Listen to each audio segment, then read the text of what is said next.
Hello, cats and kittens, soul brothers and soul sisters. Welcome to Motor City Hollow Crown. This is WVTM, your all vampire radio station all the time, and I am your DJ, storyteller, troopersjp, and welcome. It is November 1st, 1973 in Detroit, the Motor City, and I am glad to have each and every one of you here for our evening festivities. Now, I'd like to just go and give you some little bits of information on the news, because that's what we do here. One moment. Not only do we listen to the news here, we also sometimes enjoy a little bit of music. What do we have going on here? Yes, that's right. Please enjoy the sounds of some funky flute as we sit here and think about what all is happening. I want to remind you all that yesterday we have some big news that Detroit Renaissance, the organization of important movers and shakers in Michigan philanthropy who've created the nonprofit Detroit Renaissance, they announced that they have a brand new partner in remaking Detroit, bringing it to the future, that being a corporation named Pentex. Pentex, which is a global sort of corporation, is going to go and help out with rebuilding Detroit to make it bigger, better, stronger, and I would say most likely gentrified. I myself over here is your storyteller, your DJ, storyteller, troopersjp. I'm not all that excited about all this sort of business, but I suppose we'll find out what happened. Let me see, what else is happening in the news? What's happening? I will tell you what. Here in Detroit, we have some good news, I suppose. Our longest expressway, the I-75, which goes from the Ohio border near Toledo to Salt Street at St. Marie, is now formally completed. So, as the Motor City, of course, what we care about are roads and streets and transportation and carways. Oh, you're right. It seems like our people cannot hear any sort of fluteness. Let me just make sure that you can hear it, because if you can't hear flute, well then life is sad. That might get it to you. Yes, indeed. All right. A little bit of flute. Yes. So, as I was saying, we have a brand new I-75 completed. That's our longest stretch of highway, and with the freeways, I would imagine that's going to bring all sorts of new people. What kinds of things happen to a city when roadways that cut through neighborhoods, get finished? Every single little project of rebuilding, rezoning, remaking seems to be moving full steam ahead, and I am sure there are no problems with that whatsoever. Other news, in case you care, it seems as if things are, seems that cat, Richard Nixon, is having his own time up there in the White House. We've got the United States Attorney General Robert Bork just appointed Leon Jarowski as the new Watergate special prosecutor to replace Archibald Cox, who President Nixon fired. And, well, that didn't seem to go so well. Now, Nixon has pledged that he's not going to interfere with any of the prosecutor's duties, and that he would let the prosecutor do what he's going to do in this whole Watergate situation. But I have heard small rumors that apparently some members of Detroit Renaissance have met with President Nixon to consult with him about what kind of problems he might be having. Apparently some representatives from Pentex have also met with President Nixon. Who knows if this Watergate scandal will go anywhere at all, or whether or not he'll be able to make his way out. He seems to be quite secure that he's been lining up support in all sorts of ways. Now, there may be some other news, and if so, you'll see me again. Please be aware there's going to be a a poll coming up in just a few moments that might be of great import as to what sort of news is on the news and what is happening now. That said, I think it's time to find out, in the wake of a very exciting underground election, how Detroit will fare November 1st, 1973.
And you can have all of the nice things. That's the wrong one. That's not the one I want. I want this one.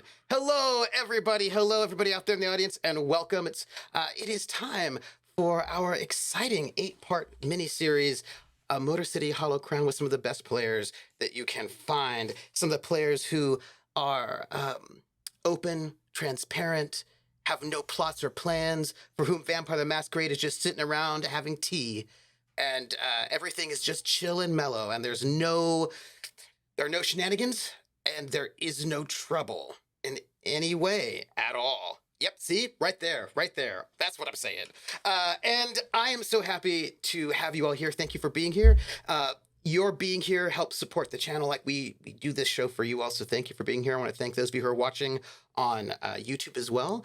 If you're on YouTube, give us a like or subscribe, see how you feel about it. If you're not on YouTube, you're here live, yay. All right, let's see. There are ways to support us. If you'd like to support us, you can go and give tips and bits, and I will read out any tips and bits messages at the end. And also, you can become one of our Patreons. We have a Patreon that's at Academic Foxhole, and all of that goes to help pay for the casts for this show and also the Gamblers. And it is much appreciated. You can also hang out with us in Discord. But I feel like, first and foremost, we should have our players introduce themselves. If you might say who you are, who you're playing, and it is a new day with a new regime, with a brand new prince. And we have a brand new Primogen Council. Well, I mean, we have new additions, as it were. And everything is going to be excellent. Hey, that Gamershare. Everything is fine. It's a new day, but we have an election for mayor coming up in a very few number of days. And a lot to take care of between then and now. So I would like you to say who you are, who you're playing, and for my notes, either say out loud or write down, and don't say out loud, what your desire is for today. And you can, if you fulfill your desire, then you can redo, you can get back a superficial will damage, or if you don't have any will damage, you can get a bonus die that you can use later. And so, say what your desire is, and then also say, how does your character enjoy the fall? We're in November. You know, like it's that really lovely time of year. How does your character enjoy the fall? And while that's happening, I'm going to get ready a very important poll that I'm going to have go live as soon as we're done. And it's going to last for 10 minutes. And it's really, really, really important. So let's start with Vin. Oh my gosh, hi. Hey guys, I'm Vin at VinVoxVA on Twitter, and I'll be playing Charlotte Lottie Hughes, Clan Samitsi. Oh, and what Lottie enjoys in the fall is all the festivals and little meetings and Halloween and just community events. Yeah. Mm-hmm. Oh, that's so nice. That's so nice. I love that. And before we switch on to the next person, about to have the poll go public. I just have to write the two. There are only two choices. Yes. Uh-huh, uh-huh. And I don't want to go forward because I want you to be able to answer this question as well. Mm-hmm. I'm in So the question fear is going right to go now. into the poll. You might want to, hey, it was brought up last time, and when it's brought up, then I need to listen to the people, Uh, no. So the question is, that's going to last for 10 minutes, is did that Ventru, Sterling Horatio Capistrano, get ganked? Because he was told to leave the Elysium, and there are some people in chat who really felt like somebody would murder him. And so the question in this poll is, did he get ganked? And the two choices are yes, some Broodhog ganked him, and no, he got away. So, Then, what is your vote? Oh, of course he got. There's no way he didn't. Um, this is coming from me, V. Lottie would say Mhm, otherwise. She would say that no one deserves violence, but me, absolutely. Uh, mhm, mhm, mhm, mhm. yeah. Excellent. In which case, we're gonna go over to our pastor, the holder of the faith, the keeper of the flame, the man with the plan, our Reverend Dimples. Tell me, who are you? Who are you playing?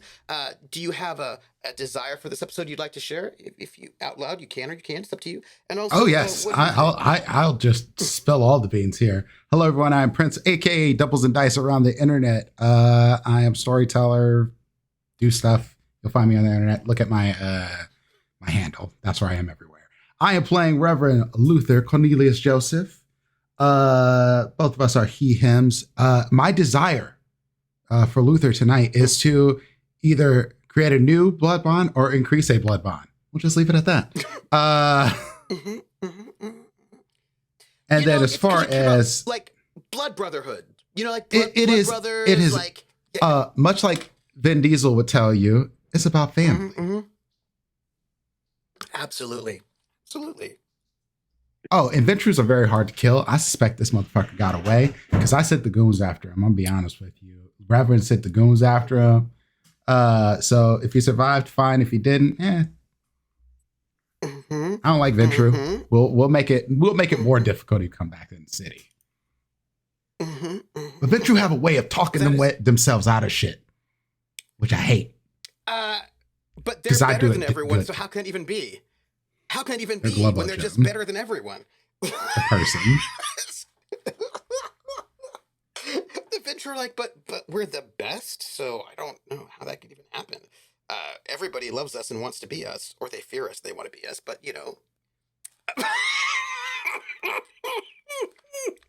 April. Hi, I'm April, and I play Della the Nosferatu. Um, if he's not dead, we went after him as well, and followed him. I might not have killed him, and my people might not have killed him, but I definitely know where he is right now. There are a lot of bugs that fall from the ceiling in the sewers. Just leave it at that. I forgot what else I was doing. That's it. How do I you think I celebrate thought of November? Oh, by killing Ventru.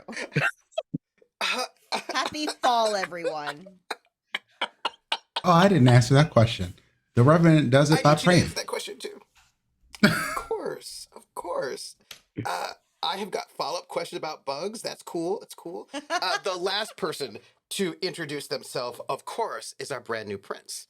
Not Prince, Dipples and Dice Prince, but Werewolf Fields, who is now the prince.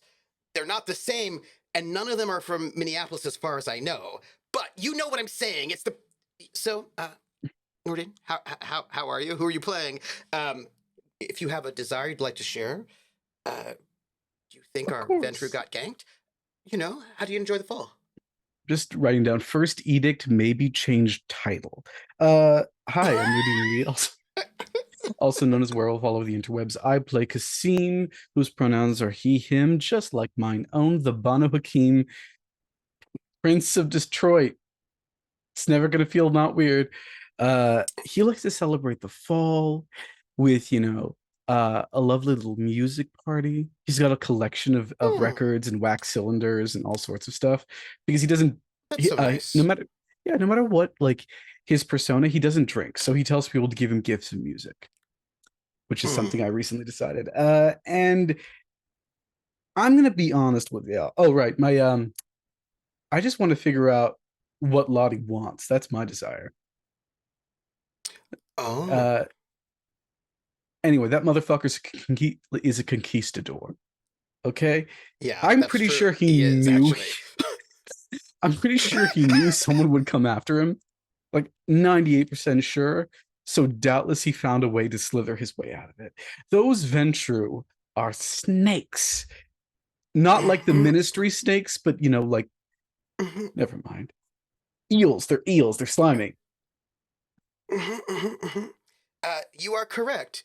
He was indeed a conquistador. Yep. Cool guy. Cool guy. Cool guy. Cool guy. You know Great. how it is. Mm-hmm. Mm-hmm. I mean, I am not saying that he's a cool guy because he's not, but we have a slideshow up with a bunch of our NPCs if you want to see them. And that very excitement, including a photo of our old prince, or two of our old princes. Gosh, we've got two former princes up on our slideshow. I imagine we're just going to have only Qasim will be the prince for the entire time, and there'll be no problems.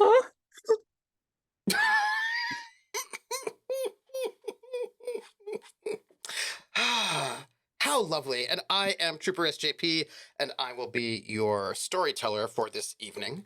As our poll makes its way through its business, be sure if you would like to vote on what happened to our conquistador, and if our conquistador got out fine and dandy or not. Just make sure you do. Because, hey, who doesn't like that?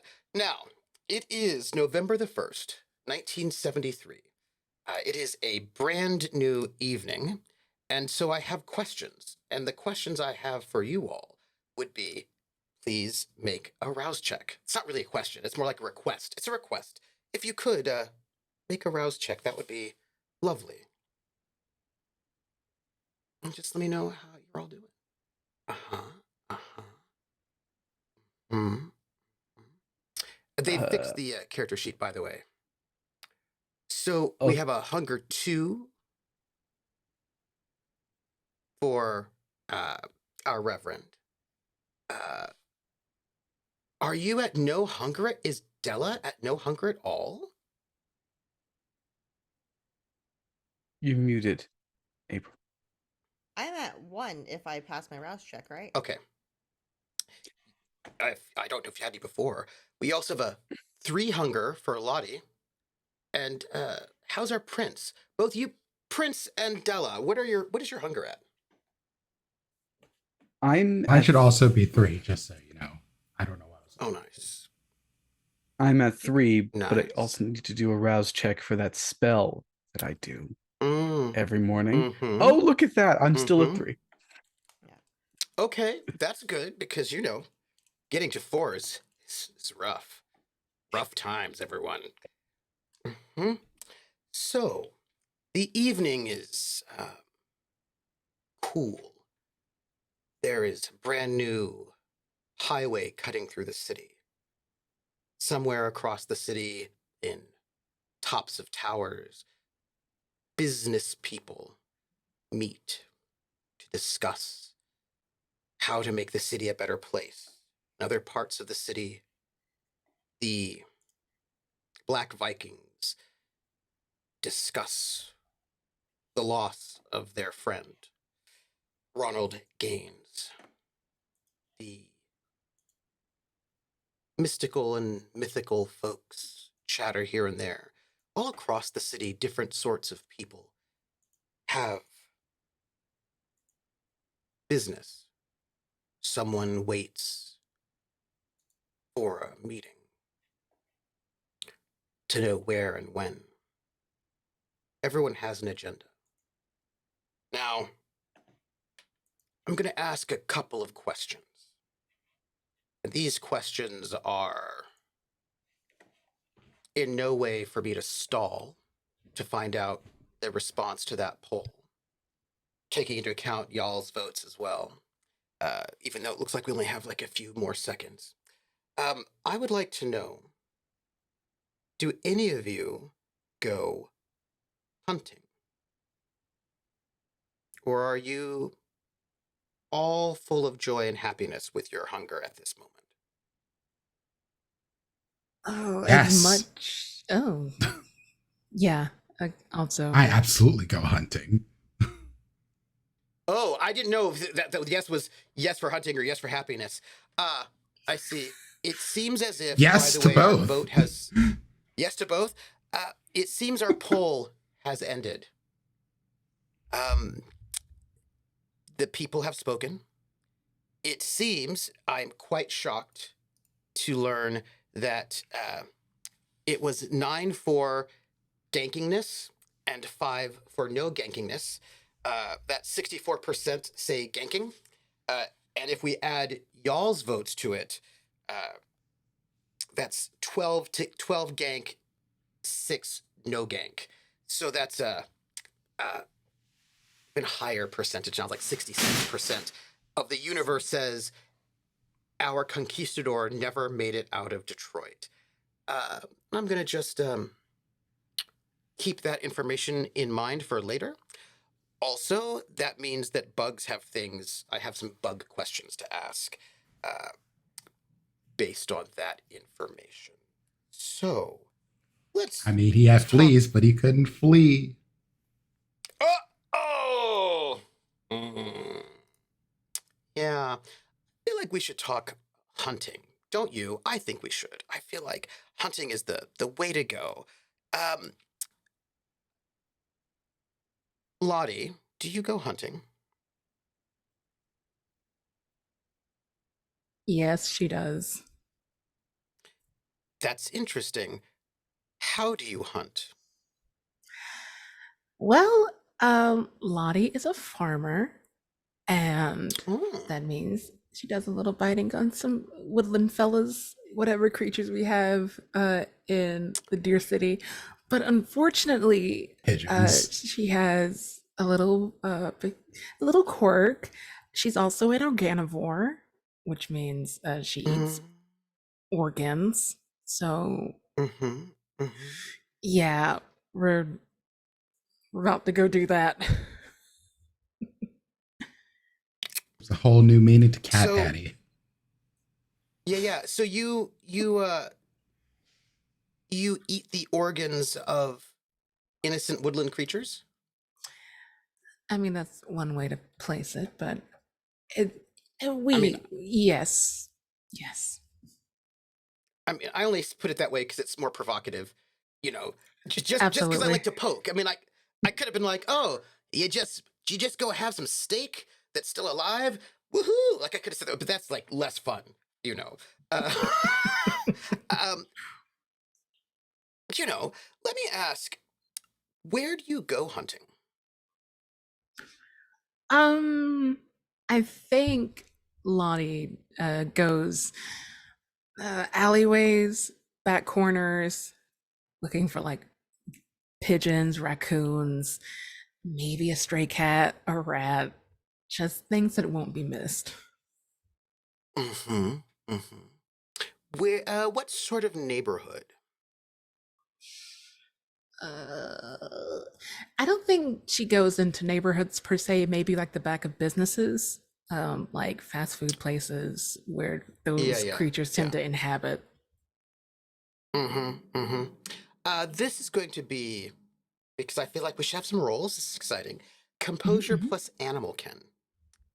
All right.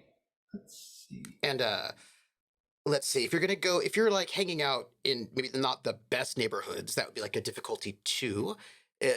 Sort of like that's like really bad neighborhoods, like the back of just terrible blighted places, which is a lot of spaces where you're all sort of hemmed in, as it turns out. Downtown business district is like a 4. Gentrifying neighborhoods are a 3. Hmm. I wouldn't recommend wealthy neighborhoods because Oh yeah, absolutely not. yeah. We might, for tonight, take a back end for the those 2 dots. Let's go. I'm terrified. This is gonna be a bad roll. Mhm, mhm, mhm, Oh mhm. boy. That'll be composure. Aha. 2 out of 2. Mhm, mhm. So we need to talk about this. You went to Skid Row, right? Public housing projects. You went to some of these parts of Detroit that are still not rebuilt from the uprising. And if I recall correctly, Organivore, you dress like a church secretary. You dress respectable.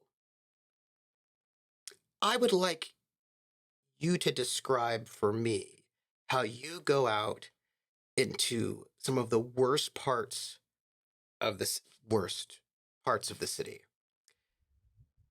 into some back alley in all of your respectableness, and feed on what you might find there. Um, what happens is Lottie is just like not necessarily skulking, but scuttering in like these kitten heels and stockings and a skirt with a carrier.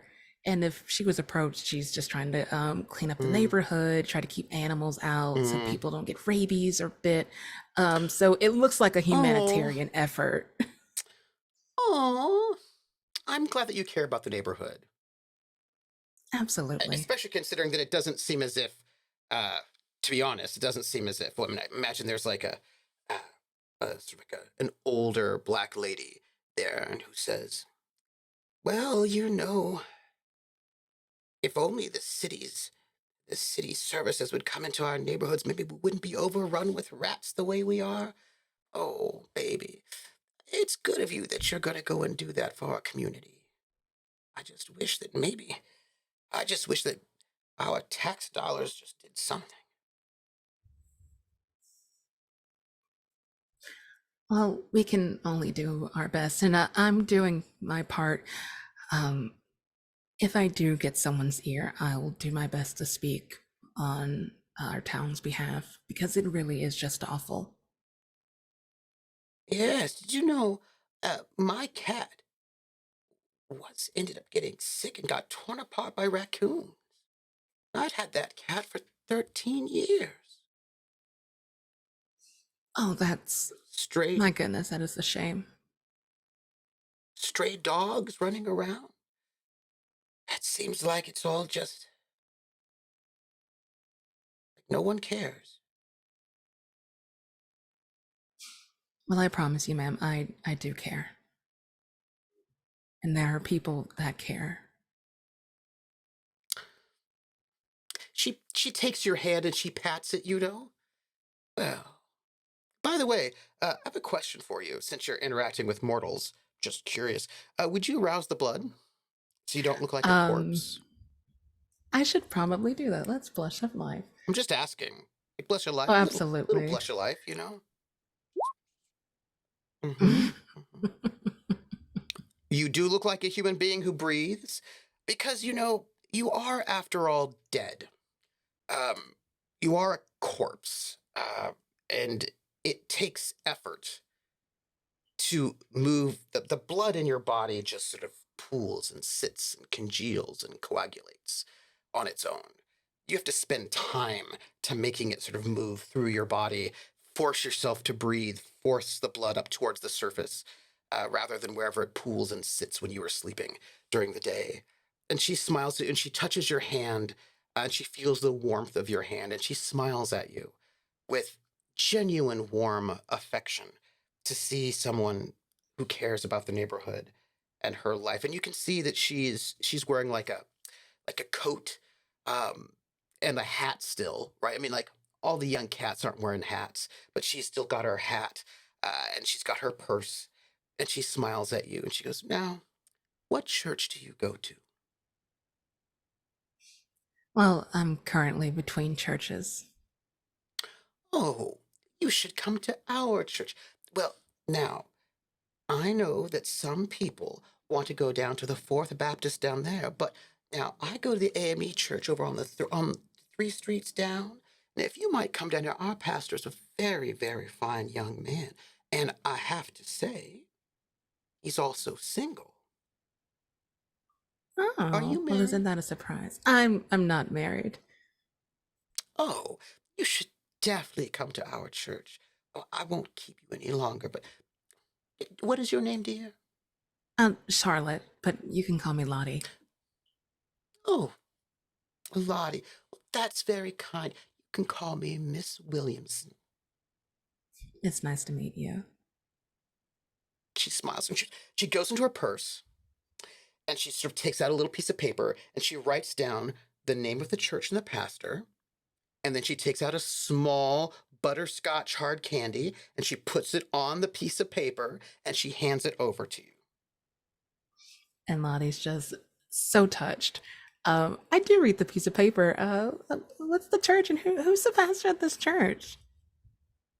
It is one of the sort of larger AME churches right here down here in sort of like south of 8 Mile, Detroit. And the pastor is a Reverend Robert Washington. And she goes, "He's young."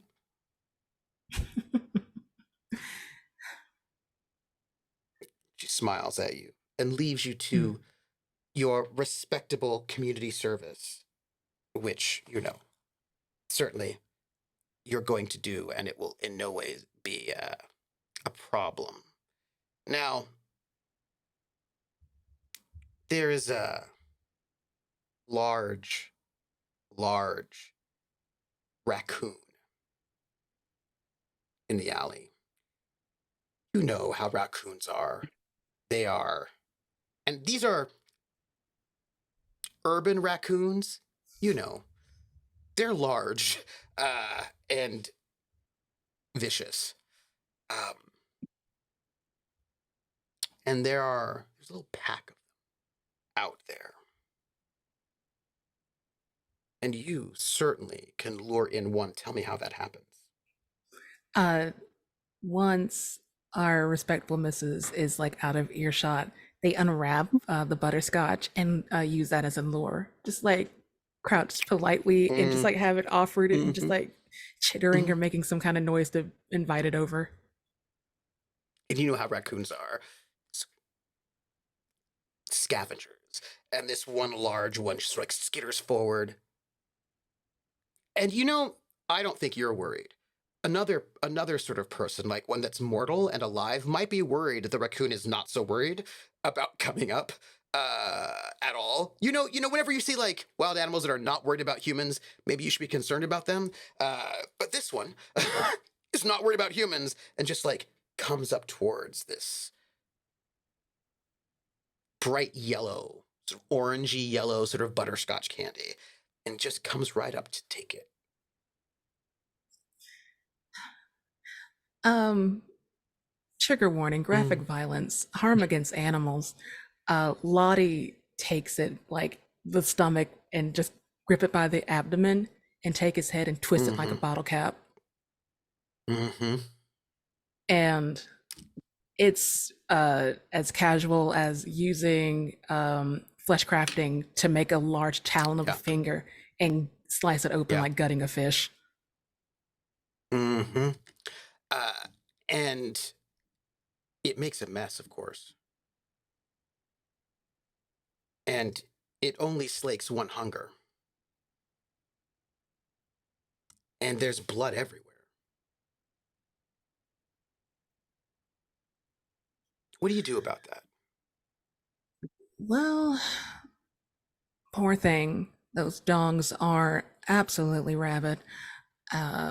What's left is kind of strewn apart and scattered and clawed and torn. And possibly this could be Lottie letting out a little bit of frustration from last night because elections can be stressful. So it's just a mound of flesh and fur and just claw marks. Do you try to get another raccoon? That'd be another roll. Would take you from 4 to 3. Well, you're at 3 now. It would take you from 3 to 2. Yeah, 3 to 2. Mm-hmm. I'm gonna gamble with one more roll. Okay. As you stay stalking in the alley, looking, there are raccoons around. You know you can find them. Composure and animal kin.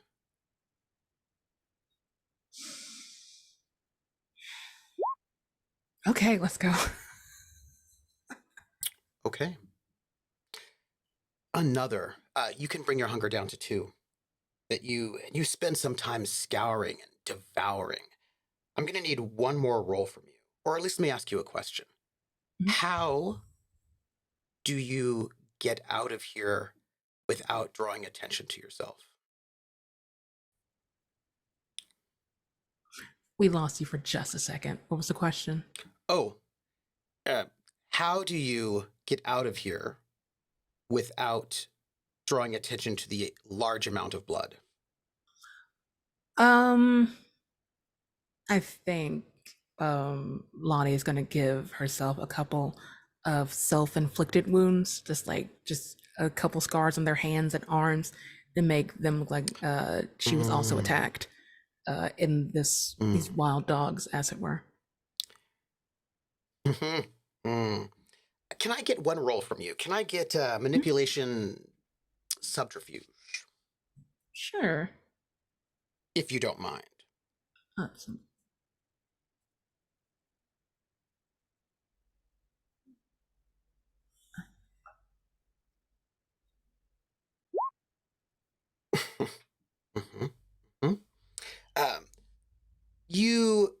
When you come out, I mean, there is blood and there are people who are concerned, but your story is believable considering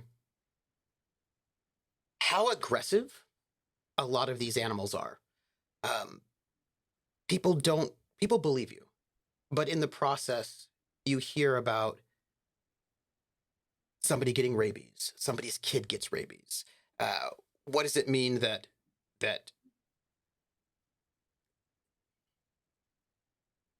the disruption to the city itself is causing it to be unsafe for kids to play, right? You know, when it starts getting dark, and at least in these neighborhoods.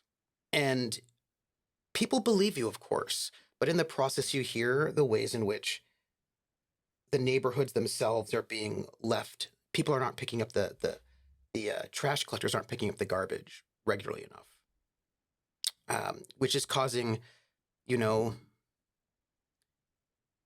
white homeowners to flee and sell their homes to real estate agents for half the cost, and then of course, or less. And then of course, those real estate agents then turn around and then sell them to people coming in from Vietnam or other places for a lot more. So you can see the ways in which there is sort of malign and neglect happening. And so a story about those, about being attacked that way is far too believable. Somebody would try to bandage up your hand and make sure you got safely to your bus stop.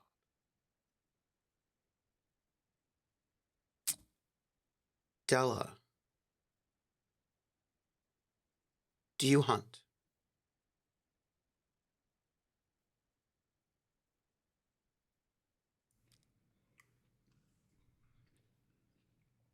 Thank you, Prince. Della, do you hunt? Oh, she's back now. Yeah. Do you hunt? You're muted. Tell me about how you hunt. Oh, And you're muted. Well, Sandman, sleeping people. So I just would have just gone around the corner and found someone asleep and taken a little nibble. I assume in not the good neighborhood. I assume. Oh no, I brought all the homeless down to my tunnels, so I shouldn't even have to leave the tunnels. Oh, how nice. That's lovely. So, let me ask you a question. How many homeless people are in your tunnels? Do you even know? An exact count, no. Mm. And at any given time, it fluctuates depending on the need and if they are there somewhere else. And I imagine a good here in the tunnels, a good amount, yes, I think that's true. And I imagine there are people who are looking for work. Some people who might actually have some work. Some people whose homes were burned and they haven't been able to find a new place. I imagine there's quite a few people who are there doing their very best. Now, how much do you drink of this person? Not much. And do you enough. kill them? No, never. You can take 2 safely. I am down to 1 hunger. Because you can't ever Fair go enough. down below 1, right? Oh, you can. Just a little murder. That's all it takes. Then yeah, no, You I have to wouldn't kill them though. I mean, no, then I would stay. I'd be at 1. Because if you kill them, then you get to go down to 0. Easy peasy. Just a little bit of murder. No? All right. Not them. Just asking. Just asking. Reverend, what about you? I believe you've got some decent hunger. I do.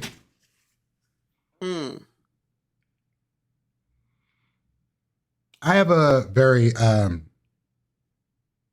particular palate. I only like to eat people that need things from me. Interesting. I picked the extortionist background or hunting type. And so First off, I'm shocked, I say. That seems so unlike you. Now, who the Reverend eats from is very particular right now. It tends to be gang members who need protection from the law. By protection from the Lord, I mean to throw the polices off of their trail. I particularly love the flavor of the Arrow Street gang, or no, Arrow Flynn gang, excuse me. And now, speaking of which, you just reminded me, if you don't mind, I need to go and let Della know something. Just one moment. Della, I did need to tell you something. I should just put that actually in my bar. Here you go. There you go. The resonance you got was phlegmatic, by the way. So in case you can note that currently you have phlegmatic blood in your system, the person was sleeping, so, clearly, that is... Where do I find that? Well, blood has different flavors. They have different, if you want to get old, ancient Greek ideas about the humors, and each blood has an element attached to it. Fire, earth, water, air, or choleric, melancholy, phlegmatic, or sanguine. And this blood, this homeless person who you drank from, is phlegmatic, which is calm, sentimental, perhaps a little sad. And these resonances can help you with your disciplines. So when you have this, and there is a place for it on the sheet next to your hunger, when you have this blood, until you feed again, you will have a bonus die to Auspex and Dominate Ooh. if you use those powers. Because if the blood that you have imbibed aligns, right, with powers that sort of fit those things, then it's just a little bit easier. Your blood is more aligned to the things that you want to do in terms of manipulating the world. And so you have some phlegmatic blood, so bonus for Auspex Only and I Dominate. had stuff to do with those.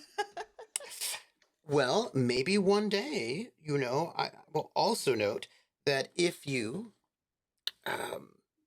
can get some blood of a vampire that knows Auspex or Dominate, having some phlegmatic blood would be a justification to buy a dot in one of those disciplines. But you'd have to have a vampire who would give you that kind of blood. Yeah, I don't think I know anybody who has any of that kind. I don't think I know anybody. I feel like I do know someone who has Dominate. Anybody at all. I feel like, oh, hey, Rev, you were saying the Errol Flynn gang, right? Yeah, Errol Flynn's. Mm-hmm. Mm-hmm. Now, I feel like there's a cat who probably did some light breaking and entering, some robbery. Thank you, Judge Mathis. You know, and needs a place to hide. He needs, what do you call it, a safe harbor? Sanctuary, Churches do that, right? perhaps. A sanctuary. And he is probably waiting outside your church. And I feel like there's a role that you need to give me, I believe. Yes, for extortionist, it is a manipulation and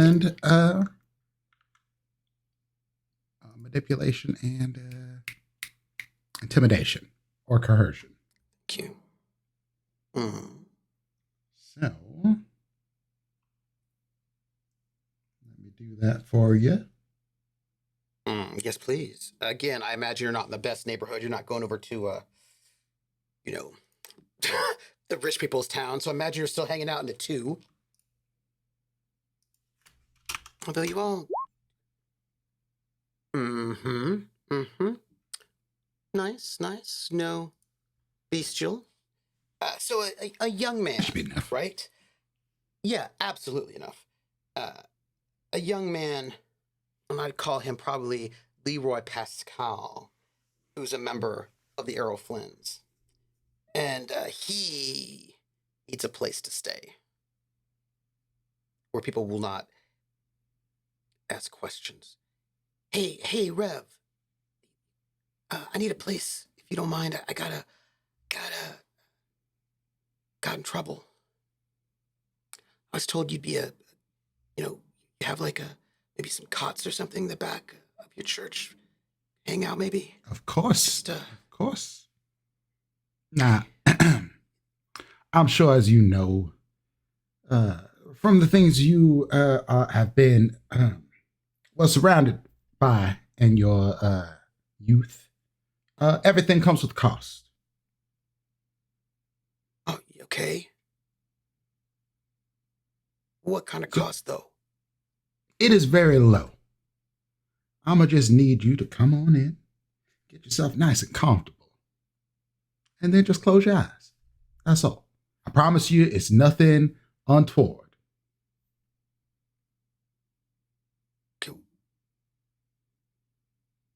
Okay, but what if the cops come talking, though? Oh, I know how to handle the police. Look at me. And you can tell he's like, he scratches his arm a little like uncertain, but he looks out onto the street and you can hear a siren. I promise you, it's Not coming much closer. scarier out there than it is in here.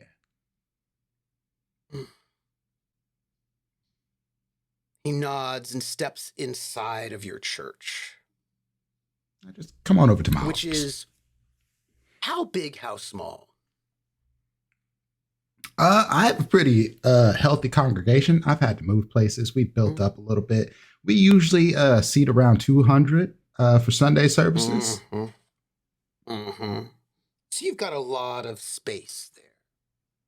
Oh, yes. And what does the inside look like of this church? It is. I kept the old look, sort of rustic. I didn't want it to look too fancy schmancy. Oh yes. So we got some pews that have been repurposed from other churches that have not survived modern day Detroit. Yes. It is a sort of raised area where my rostrum sits. Just enough room for behind me for the oh man, I'm failing with my words. Music. Where the organ is. Yeah, and The choir loft. the choir. Thank you. Yes, so it's just enough room right there for them. The actual place for where we do our thing is very small compared to the seating. The seating is spacious, so everybody has a nice look up front. And then in the back, we got a little bit of area for a small kitchen. There's an office for myself. And then there's a basement. Important question though. Is there a painting of a black Jesus? Of course. Lord, yes. I needed to know because we got all the stained glass redone to make sure that all of the angels and Jesus are all representative of the people. A nice rainbow coalition, as it were. And Leroy follows you back because he figures wherever you're going is going to be a place where he can hide out. He'd heard that you were a bit of a sanctuary for people. Heading off back, were you to your office, perhaps? Yep, to the office. Sort of sits down, sort of like checking out the place. You can always like seeing like, okay, if I need to escape, is there a back door? Like, you know, it's that kind of the Worry not, son. Here, as a matter of fact, give me just a moment. Do you drink? Are you old enough to drink? Yeah, I was drinking since I was 13. That's not good for you, son. It's fine. I'm going to put this back. Never mind then. No, I can drink. I'm 17. All right. Look here. Look at me in the eyes. You need to stay out of trouble. I understand that the streets are tough. I've grown up in them. But I've seen some horrible, horrible things in my time. And I don't want to see any of that happen to you. Yeah, well, but look at me. Give me your hand. And I grab it very strongly. Pull the rest of the mouth. Yeah. And of course, the minute your fangs puncture, right? The ecstasy that happens, I mean, vampires are alpha predators, and predators know how to make sure that their prey relax and are fine. And the young man starts to nod, right? As he just sort of sinks into the chair, sort of relaxed into it. Now, let me ask you, how much blood would you like to take? I just need to bring myself down to hunger. Oh, he won't die from that. He is, of course, choleric, which also makes sense. That'll help you with celerity and potence if you have it. But choleric is, it gives you, it's fire, right? You're going to think about young gang members tend to be choleric, athletes. Oh, by the way, Lottie, animal blood will give you a bonus to animalism and protean, in case you want to know. And choleric is celerity and potence. And our dear prince, you go hunting.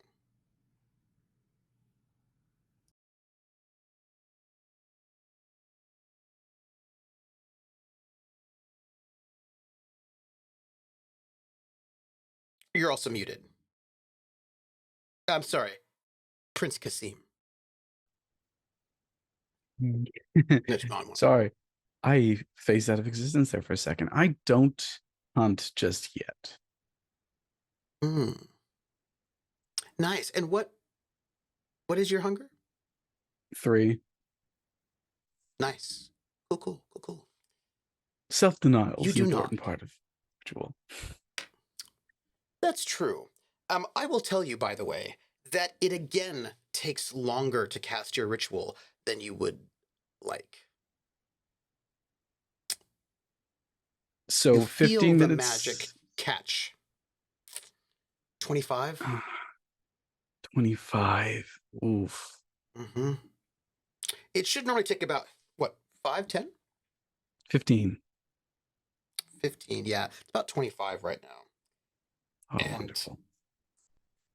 it feels like soup. As if when you cast magic comes from places. It can come from blood. But no matter where magic comes from, it is in some ways pulled from the earth, from reality itself in some ways. There's a way in which the universe itself has to be aligned in order for magic to really function the way it needs to. And when things function well, when you can imagine reality is like a tapestry, a weave, and it always tries to reconnect itself and sort of make itself sort of fit as it is supposed to, or at least maybe it doesn't all by itself, but it has been for recently, for the last few centuries. But if you can just reweave parts of reality, you can make reality do what you wish it to do. That takes skill and will and subtlety. And when things are right, when the environment is well, and the earth is in a natural state, perhaps, or not degraded, when you have geometry on your side, then you can change reality. And when you're as practiced as you are, you know it. You know every single weave. And Detroit has when you first got here could have been better. Sometimes you could get that ritual in about like 13 or 12 minutes when you're in the right spots and in the right spaces. But it's as if somebody has taken the weaving of reality and reinforced it with steel, rather than sort of like a beautiful tapestry, a weaving made of silk that is fluid and flexible and can be sort of just shifted. It's as if the weaving itself has become hard, metallic, and sometimes electric, but not in a good way. And the amount of work you need to do to sort of move the fibers, to sort of shift reality to something slightly different, it just takes more time. And the kind of energy that you would gather, not just from your blood, but from the earth itself, just feels weaker. That the weavings of the arcane are fraying at the ends. So it just takes more effort,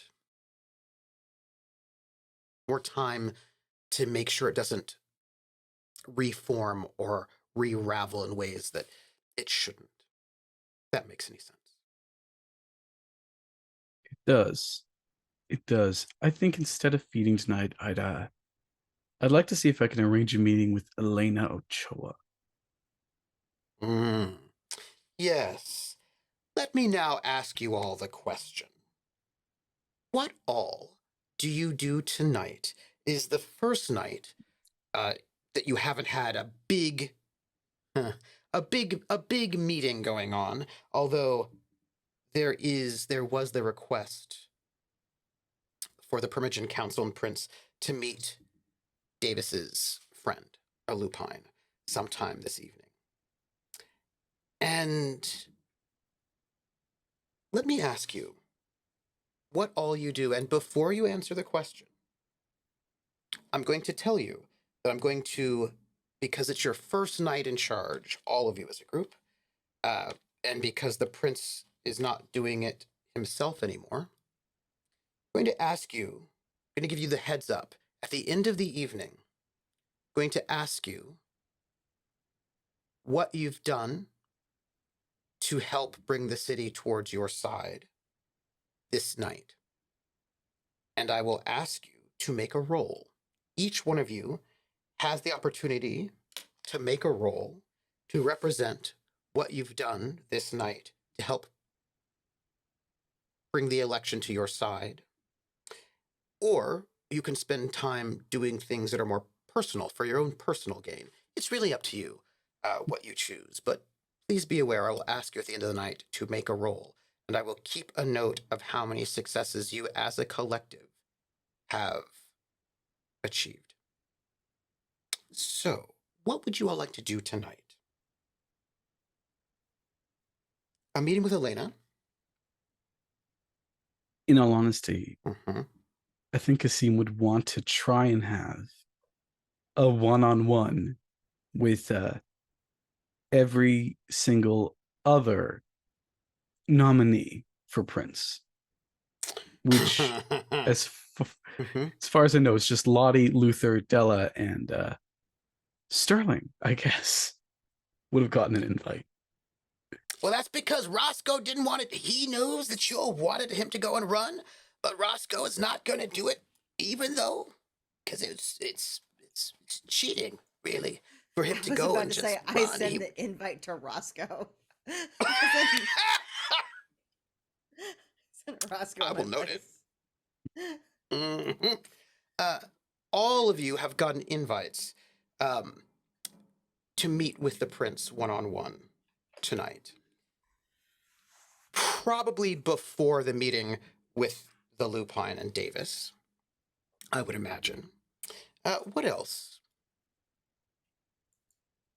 Oh, I suppose I should make a roll. I should ask Della to make a roll. Me? What So am I rolling?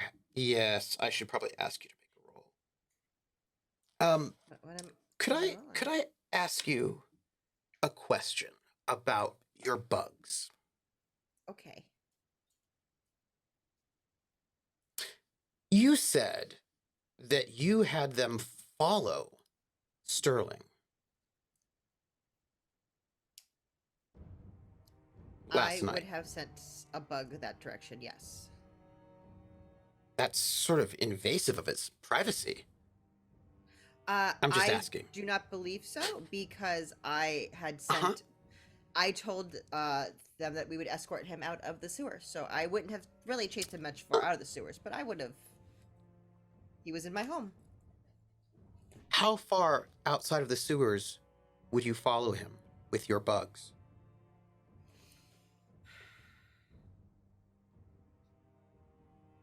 They wouldn't go. Oh, man. With everything going on, I don't think they would have gone very far. So probably a couple blocks, just to maybe the next like sewer entrance. Could I get a roll for you then? Yes. Hello, Raiders. I need a controlling your bugs roll, your spycraft roll, as it were. Hold on 1 second. Mm-hmm. So that would be my animalism? Yes. Wait, hold on, how do I... It's going to give you a bonus. What is that? I feel like it's Dr. Doolittle. Your speak to the animals. So, depending which ones they were, if they were my Here we go. familiar, I might not have to roll. Are they your familiar? You tell me. I have lots of So, bugs you know on what? me. I would have sent a familiar with part of my actual hive with them, because that's who I whispered to in my cloak. Well, then, why don't you give me, let's see, give me like a, I'm going to say wits alertness, but I don't think it's alertness anymore. It's, wits, do they still do Awareness. Awareness, thank you. Wits awareness. Wits and awareness. Yeah, plus your animalism. Awareness. Give yourself a bonus for your animalism. Plus wits. Submit. Pool size modifier. Because my animalism is +3. Submit. 6 successes? 6. Okay. So, that is good. Maybe. You know, I think it is good. It's just that sometimes you maybe don't want to know. Do you know what I mean? But you rolled really well, so you are going to know. You rolled really, really well. So you're going to know more than one thing. Ooh. Yeah. Secrets. So, yeah, secrets. So, which little familiar is this? Is it like a beetle? Give me a cockroach. Let me know. So this would be, since they were in my thing, it'd be a oh crap. Because fleas don't fly. It's a flying, blood sucking, but not a mosquito. I can't remember what they're called all of a sudden now that I'm on the spot. I just keep thinking about how the fact that in the South there are things called palmetto bugs, which are giant flying cockroaches, which seems super inappropriate to me. But you know, I don't feel like cockroaches should be that big or fly. But that's where my mind went.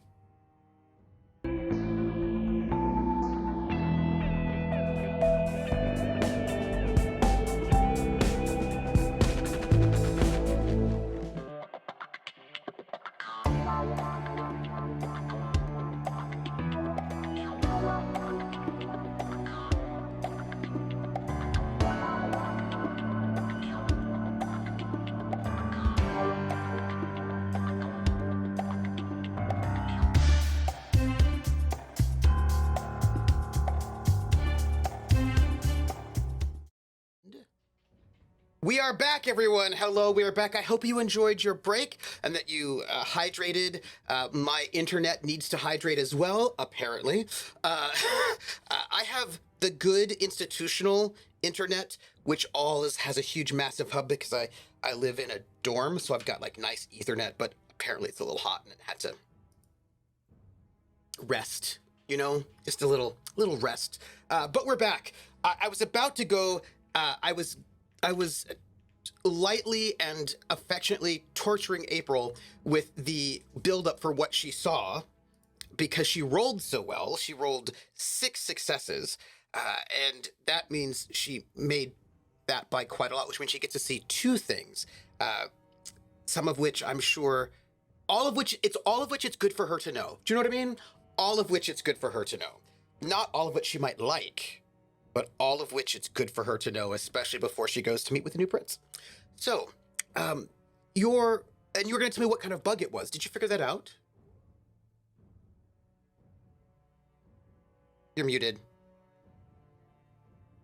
No, I could have done that, but you disappeared, and then all concept of being able to do anything involving this game was stopped. It's fair. Well, we'll call it a bug. So the bug, right, sort of flies and follows him. And he sort of makes his way Assassin out. bug. Sorry, that's what An chat assassin wants. bug. Assassin bug. Makes his way out of the sewers. And he comes out onto the street. Your little assassin bug sort of like sends you this sort of vision. And as he walks down a way a little bit further where there's a car, a black limo, stretch limo, tinted windows. And he walks up to the car, taps on the window sort of rolls down, and you can't see who's inside, but he says something to, there's a conversation happening. And it seems to go on maybe 2 or 3 minutes. And then you see him say, sort of shake his head no, like he's not going to get into the vehicle. And then the limo sort of drives off. And he stands there in the corner, sort of observing the scene, assessing, maybe plotting would be the case. That could be a way to describe it. And then he sort of looks around and he begins to walk the opposite direction that the limo left. And as he's walking, he passes by an alley. And as he passes by the alley, there's a flur of activity. And there were claws, arms. He's grabbed, dragged into the alley. There are screams. And he does not come back out of the alley.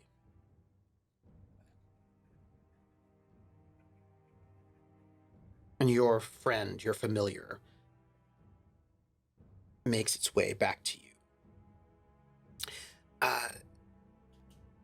Detail 1. Oh yes, he was murdered. Detail 2. Before he was murdered, he checked in with somebody. Okay, In a black stretch limo, which I'm sure in a black stretch limo. Can't be a lot of those, right? Yeah. It's a nice night. Because look, in the 1970s, cars were bigger, made of steel, and giant, and some of them did not have power steering. It's a nice, big rich person's car, but not his. He seemed to be he was probably heading towards his car when he was murdered. But that is what your vehicle, your familiar told you. So let me lay it all to you. I was taking my notes. We've got some meetings with everyone who was nominated. What else are you all planning to do? And who's up first?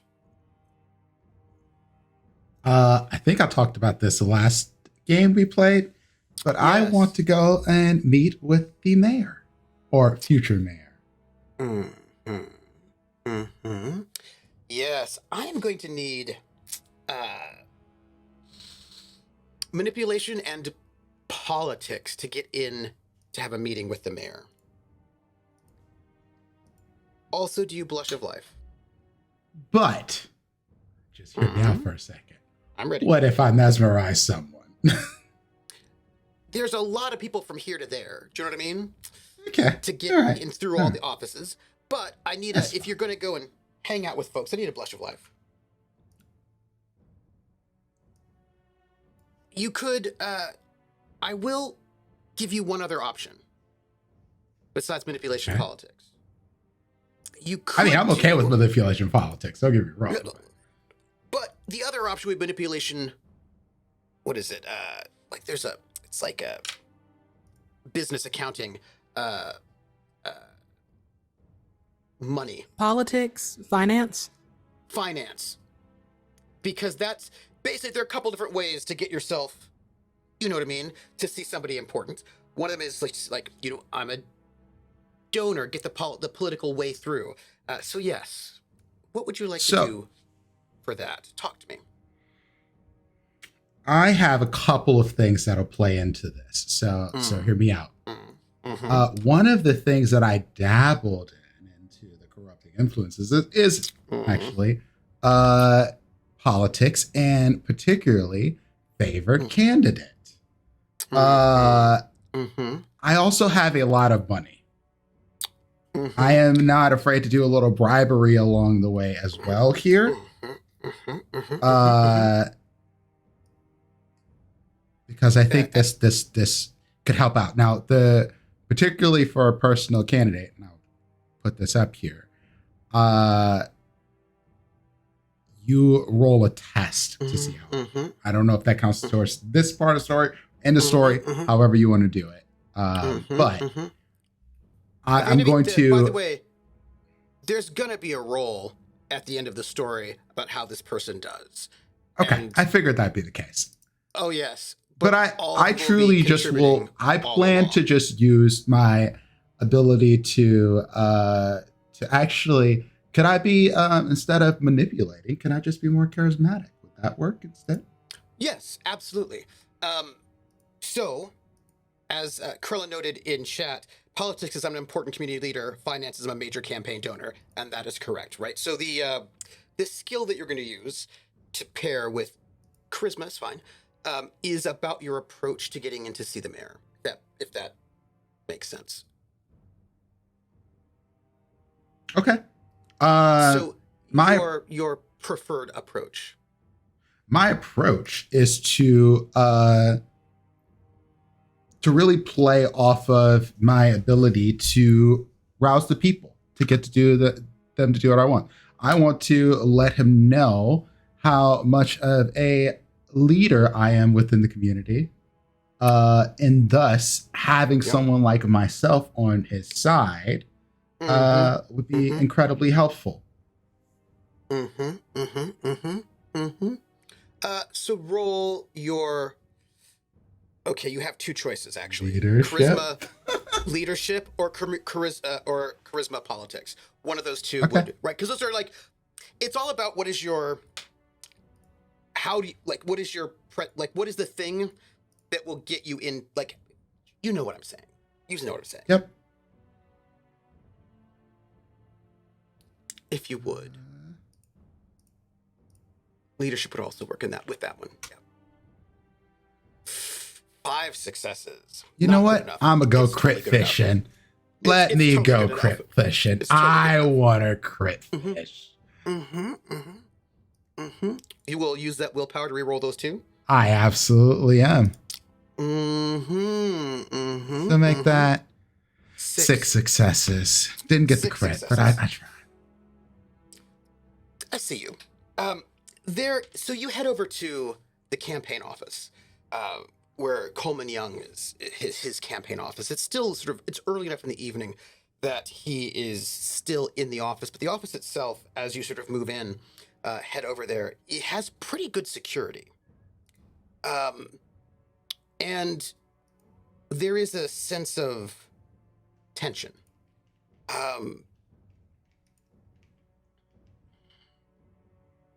And that tension, it's as if they're concerned about trouble. You know what I mean? There's been an attack recently. There have been numerous attacks. Probably have been getting death threats. How do I put this? You can see the ways in which there is security and there are steps in place so that not anybody can just get in to see the mayor. There are multiple gates that one would have to pass through in order to get there. Not necessarily physical gates, but metaphorical gates. And I would also note that as you pass in, it is very clear that some people will get more scrutiny than others, right? Some people, there would be a question about what are you doing in this neighborhood to go and see this person, right? So like there's a bit of a, there are people who are gatekeepers who will step in and shut down things and you can see it's happening. I'm going to ask if you would Blush of Life. Oh, yes. Let's do a quick Rousey. Absolutely. And as you sort of move through this sort of like this campaign office, which by the way is packed full of people, there are people everywhere. You can see other people also trying to get in, and you Sure. can see They're not as important as me. they're also white, and we don't know who they are or what they're doing in this space, right? So like it's very clear that there's like a fairly thoughtful and perceptive amount of people who are a little bit nervous about his safety and who's coming in and who's coming out. Quick question on that one. Is there someone who seems to be leading the whole security here? Wits awareness. Or wits awareness, or if you wanted to, you could do like wits brawl or wits firearms. Those are both kind of combat-y skills. You could use, I'll put it like this. That as well. I have another Or thing wit that I streetwise. could try to do if you would allow it, storyteller. Sure. There are obviously people who work here. Absolutely. I could ask them in my very Certainly. charming way. But you were just sort of like peeping. You know what I mean? Like as you were watching, Sure. you Yeah. looking, think about it, and notice. If I could notice it, I would absolutely take that role first Sure. before I go asking around. Yeah. Now I will just note you can use for like wits will be your attribute, but for your skill, I feel like it could either be awareness is standard, but you could also use like a combat skill to sort of, or streetwise as a sense of those will get you slightly different bits of information in terms of security, but any of those four. Yeah, that's not my skill. I'm just saying there are different ways to do it. I You're just appreciate noting, it. Right. I appreciate it. Different ways. Oh, time to blow some more willpower, I think. And, you know, which skill you would get you different information. You know, two. That is Two good. successes. 2 successes is Yeah, enough. please. As you're moving through, now there are things because you used awareness rather than, let's say, streetwise or brawl or firearms. You'll notice some things rather than others. But with awareness, you will definitely notice that there is a sort of a severe-looking, sort of heavy-set black man, sort of slightly balding, sort of receding hairline fro, big sideburns, suit, thick neck, looks like he was probably a football player, and he looks like the security person, right? He's like keeping his eyes open and watching, and that is the kind of person that you can, and he's always on edge, right? And that's the person that your first glance would say, oh, that's the security, that's the person in charge of security. Okay. But you succeeded in your role, so you realize that is not the case, because he has a conversation with a woman who looks like maybe a secretary if you're sexist and don't really think about it, and you can tell that he is deferring to her, right? That he's the one who seems like on first glance as the person who's in charge of security, but she is, and she is. She looks to be like a Latina woman who is probably like mid-30s perhaps, and she's dressed in a way that makes her look like she's probably just one of the office workers in here. But she has a bearing about her that says she's probably she's probably been around the block more than once, and she's probably not a phone bank worker, right? Like that's just like she has a kind of a heightened awareness about her that lets you know that that is the person who's in charge of security. I assume I have an escort, right? Oh yes, and I just asked them, by the way, who is that person? the escorts, by the way, are. You were handed off. The first set of escorts probably armed, right? But once you got past a couple set of gates, they passed you off to another set of escorts, another pair, who seem to be more of like the inner inner building escorts where it's a little bit less tense. So got the sense that like the outer perimeter is full of people who are a lot more concerned that there might be bombings, Molotov cocktails, attacks, that sort of thing. And once you get inside, they sort of pass you off to people who are a bit more like, most likely like college student volunteers, people who are ideologically excited about this, right? So you kind of got inside that particular security space. And there are these two sort of college students. One is this Vietnamese. Again, both these people look like college students, right? One is this sort of Vietnamese kid, and the other is like this white guy with like long hair in a ponytail, and like jeans. And they're sort of walking you through, and you asked, and they look and they go, "Oh, him? Her. Oh, Reverend, that's and there's like a little bit of like a hesitancy about if they should say something or what they should say, because you're being let in, so it is clear that they are going to tell you. It's just that you can tell that there's a bit of a hesitancy in terms of, should we tell this person or not? And after like a little bit of awkwardness, I go, Y'all don't got nothing to worry about from me. oh, that's Angelica Hernandez. She's and they kind of look at each other.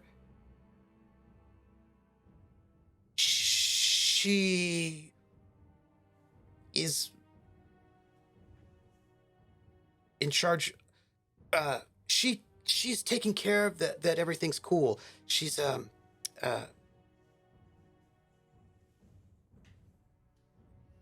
security. I can dig it. But and like they're like, was that? Because it's clear that as you've been passed off, they feel like you're important, right? They feel like you're an important person who probably, as well they should. And they seem to like assume that you must be in with the candidate already because you're being let through and you have this air about you. And so they also clearly, this is also based on your leadership charisma, they clearly have been given orders not to share information too broadly, right? Like that is clearly what's going on here, to sort of keep information a little bit subtle. But you can tell that they've already decided that you are already on the inside, but they just weren't told, right? So there's this sort of like, you can see them trying to maneuver about making sure that they don't offend anybody who's important in the community, and who's like a donor maybe, or an important person who's going to get votes in. But so like they've got these sort of slightly conflicting orders, but they have clearly decided that you're the person who has authorization to know these things, if that makes any sense.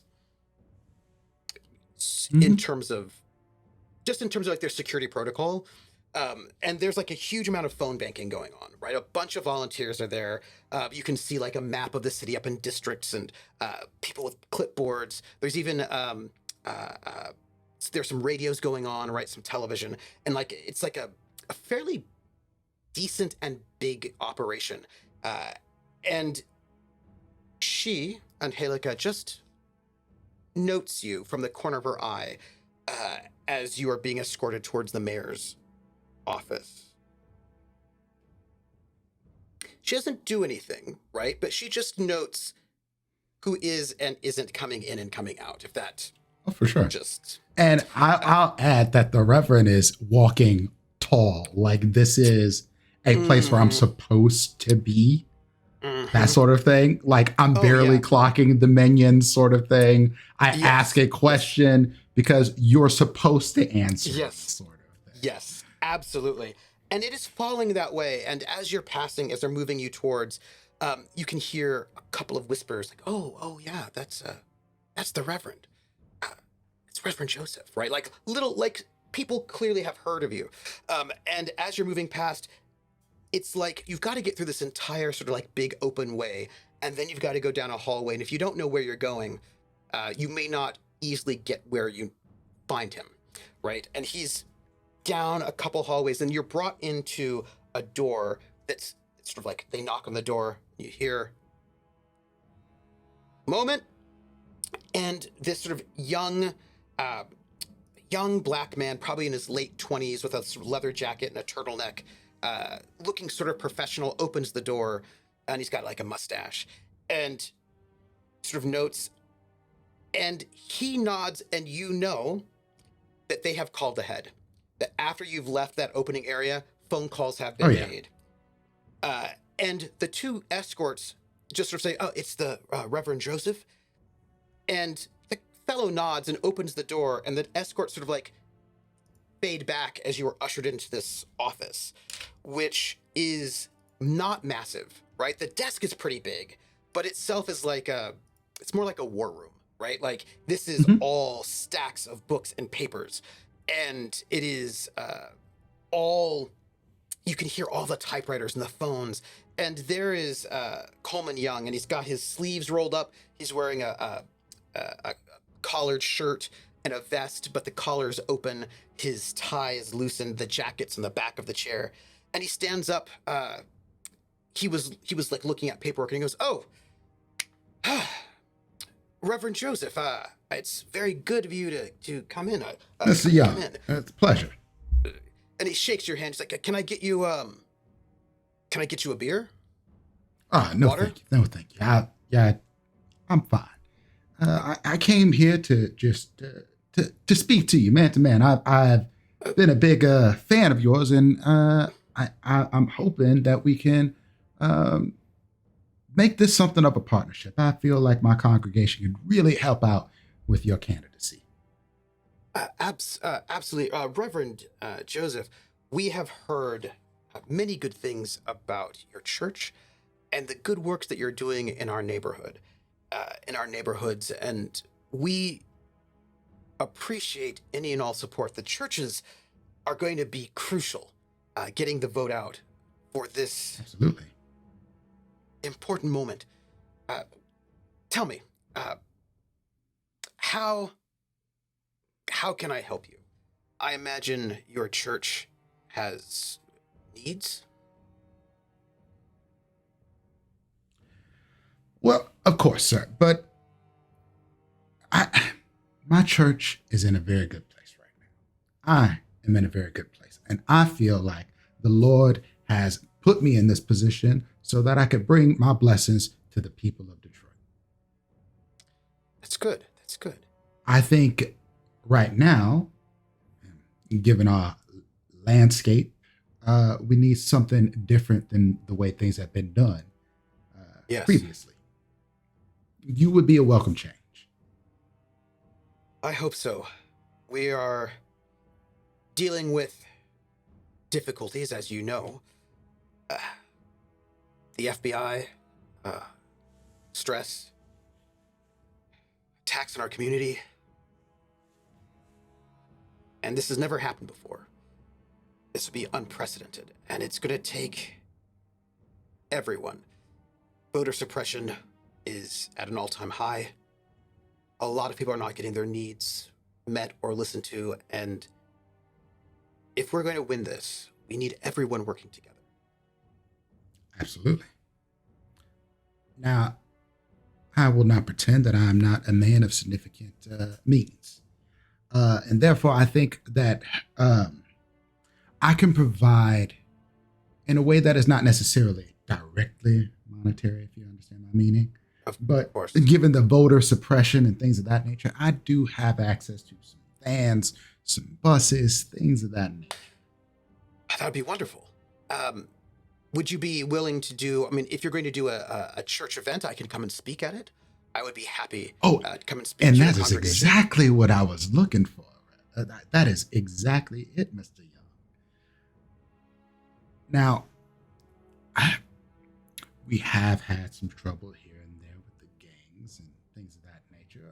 We've been trying to get some of the young people from out of that tangled web that happens when you're young and you don't have the means to Yes. escape certain situations. Yes. I'm hoping that perhaps you could bring some of your security along with you, just to make sure. I know you probably bring it for yourself, but of course, for my congregation as well. Of course. Probably open up the parking lot, things of that nature, just to give more people an opportunity to see you and hear your message. Yes, absolutely. We only have a couple of days. When would be a good day for me to come to your church? I have got... That depends on... You have the busy schedule. I do. I want to give you enough time to sort of organize something. How would 2 days' time be? That sounds fantastic. Okay, afternoon? Evenings are preferred. That is when we get the biggest turnout for our services. Okay. I can give you connections with my campaign manager, and we can make sure we can get this going. That would be really wonderful. And I will certainly make sure I get my security in, because we've had some death threats. There was an attack against some of our poll workers recently. Those people signing people up to vote. So I reach into my suit jacket pocket and I pull out some letters that I have as well, and I go, I keep these to remind me to stay humble and to pray for those who are struggling with their own situations, be it mentally, physically, or what have you, because that sort of hatred comes from somewhere. Yeah. Yes, indeed. So I keep on praying. And he puts his hand on your shoulder, like kind of claps your shoulder. You're a good man, Reverend. Who else is in this Thank room? His, let's say, aide-de-camp, that sort of fellow with the sort of the black leather jacket, who's sitting on a chair. Like, he's like, once this conversation got into business, he's not completely checked out. Do you know what I mean? But he's not particularly paying attention to what conversations you're having, because this is clearly not the campaign manager. This is clearly like a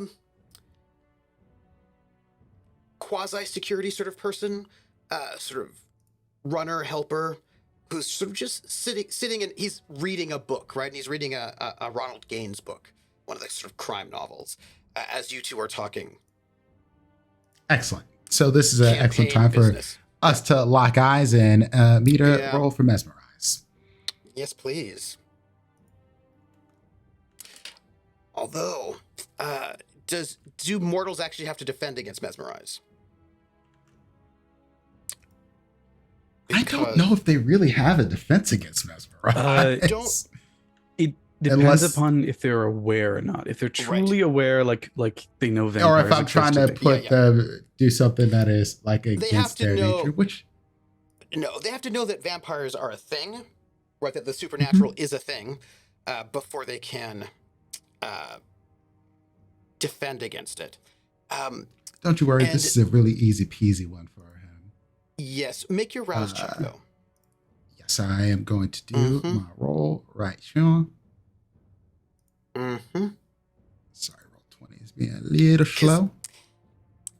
Humans who do not know about this sort of a thing, do not get defenses. And I will let you know if he gets a defense. So I just need a rouse check first. Oh, yes. Sorry. That's all I need. And you begin to conjure up sort of these supernatural powers that you have. Now, this is a moment it's an important moment. If he is aware of the dangers of vampires, he will get a defense and you will need to roll.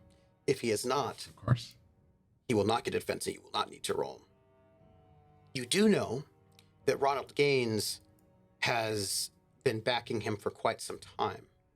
Yes, indeed. And so it's entirely possible that he knows quite well about these things. It's possible. You don't have to make a roll.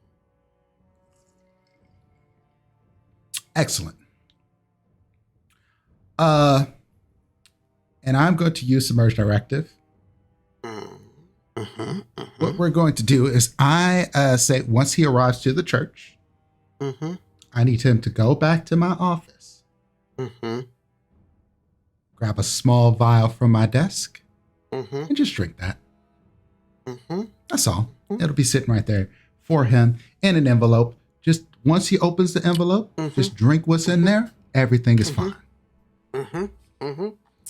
And I imagine that is not what you're saying out loud. You're talking about logistics and Oh yeah, it's a little bit of, and then I lean in and I let him know it's just gonna be an envelope on my desk. You just take that envelope, the vial that's inside there. You just take a little sip of it, just drain that. You're all good.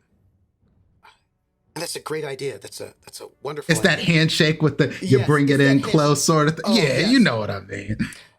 And he goes, now, we're gonna have a lot to do. I can. I don't want to take up any more of your time.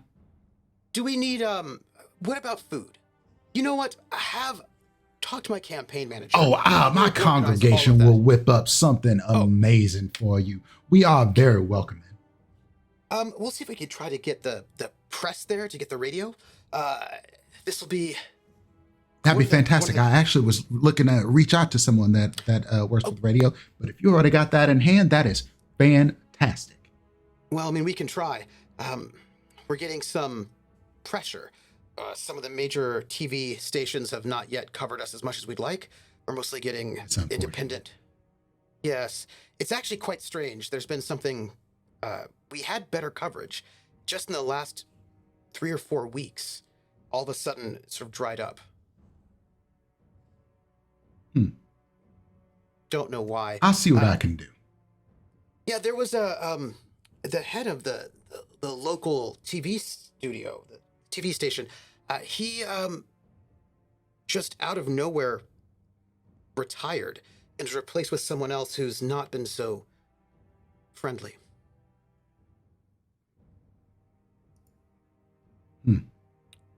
Yeah, so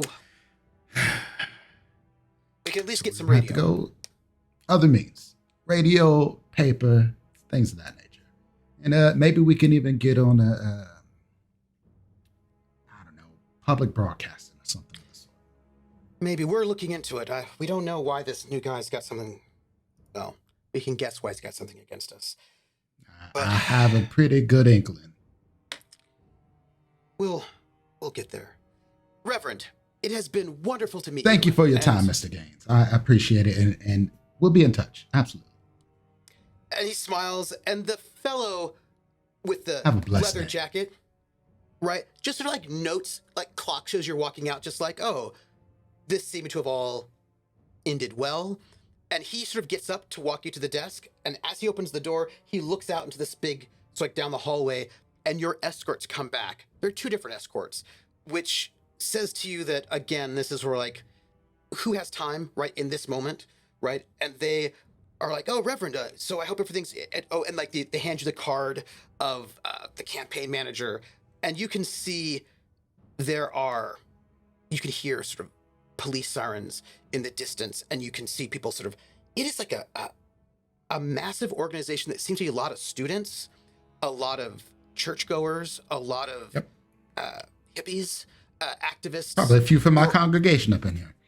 A few from your congregation. People who seem to be really excited. There's like a sense of, there are a lot of people who are like 21, right? Who are really excited to be here. Youthful energy. That youthful energy who want to be part of something. Before the world stomps it all out of you, sort of thing. Yes. Yes, it's been about 3 to 4 weeks that that it's been difficult for them to get traction. That's all I had anyway. Yeah. Mm-hmm. I do clock, what is it, Angelica Hernandez? Mm-hmm. I just take a look at her. I nod. She nods, and you can see she's got this, like, clipboard that looks like, oh, clipboard. But she's not writing in it. She's watching who's coming in and out. I directly address her. I go, I look forward to seeing you again, too. She smiles, and she says, do you need a taxi? She says as if she were... I prefer to walk. It is... an administrator. It is something that is... Ordering something like that is below your pay And she looks at, she narrows her eyes as if she's assessing threat. And she says, Reverend, I think you should, I'm going to call one of our drivers to take you where you need to go. The neighborhood has not been so safe. I don't want anything to happen to you after you've come to visit us. And you can tell that she's in threat assessment mode, and it's like important clergy member, black church bombings. No. We're not going to let this person just walk home. Walk. Yeah. With the kind of police presence that's been around. Sure. And she, like, speaks to the big, probably ex-football player, and he goes to make a phone call. And she's just like, we will make sure you have a car that will take you back where you need to go. I am very intentionally just going along with this. This is not something I'm particularly stressed about, but yeah, absolutely. I'll let them get me a ride. I'll sit back and wait for it, chat up the randos, you know. Mm-hmm. And there are some people here that maybe not officially, but you guess are probably Panthers. Like, there's an interesting group of people who, like, if you were press and you walked in, we wouldn't be like, oh, Black Panthers are hanging out with Coleman Young, because that would be really bad for press. But they're clearly here, right? There are clearly people here, and they are clearly worried about the safety of people coming in and out. And they will drive you wherever you want to go. Well, I'm going to have to meet Prince later, but I'm going to drive back to the church very intentionally because that is where my car is. Lottie, what about you? Well, Lottie only had one plan, and it was already scheduled with the prince, so... Oh, that's nice. Where does this meeting take place? I don't know, Prince, where does it take place?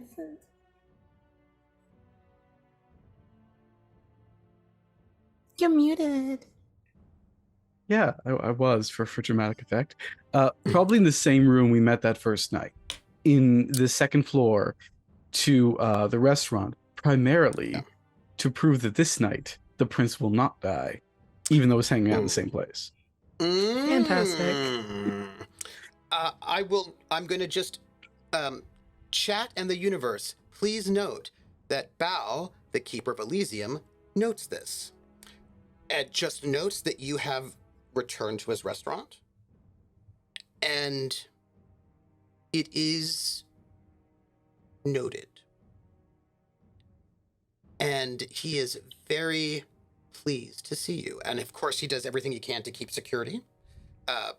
But you could give me, if you wanted, wits or manipulation. Probably wits is better. And you could give me, maybe, if you wanted, anybody who wants to get this, well, either one of you two could give me, an awareness is fine, but not as good as maybe etiquette or politics or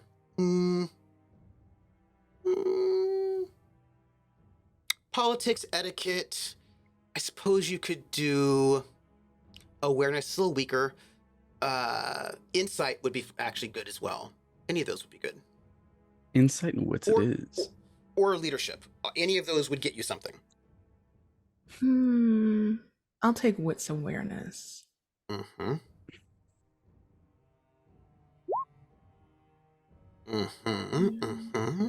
Insight wits is a 2. And what about your wits awareness? Let's see. Okay. That's a 2 success for insight wits, 3 for wits and awareness. So, to our new prince. What you notice is that this is a very politically tricky moment. This is the moment of transition from one power base to the other. And everything you do is going to be seen as having meaning. If you do this or if you do that, even if you don't want it to. But you become very aware in that moment that by coming here to this Elysium, he has many spaces, like mixed around, right?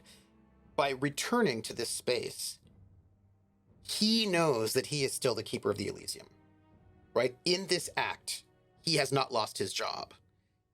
You have validated his position by coming here, not just between you and he, but between him and the rest of the Kindred in Detroit. And it was unknown if you would do that or not, but you did. And you can tell that this matters a lot to him, that you have done him an honor by coming to his restaurant. And he is more secure. His morale is high, let's put it that way.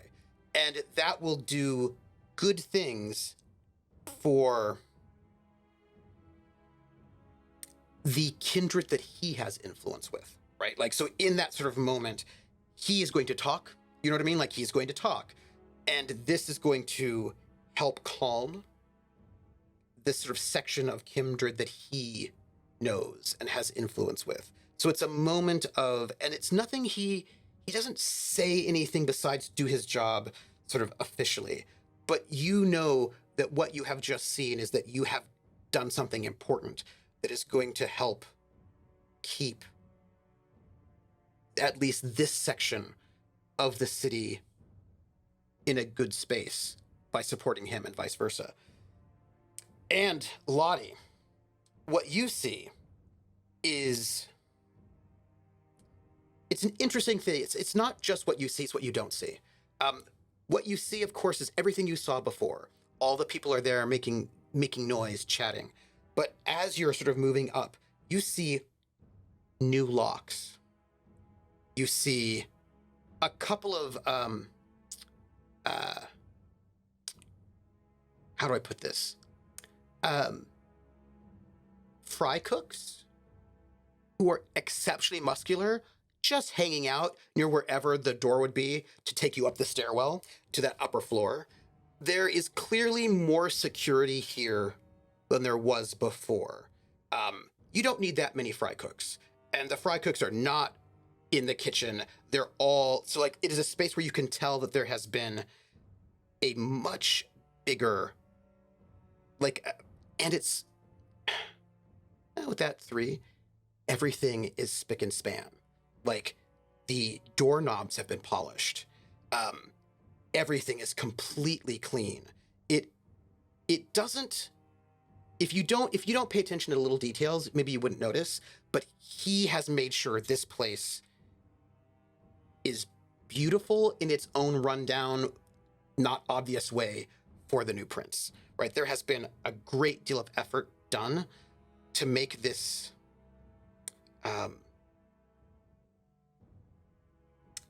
you have a guest, and to sort of extend that sort of sense of respect to a guest, if that makes any sense. And security is better. Well, in a non-obvious way. And you are brought up to this room, and I'm going to need rolls. Occult and wits from both of you.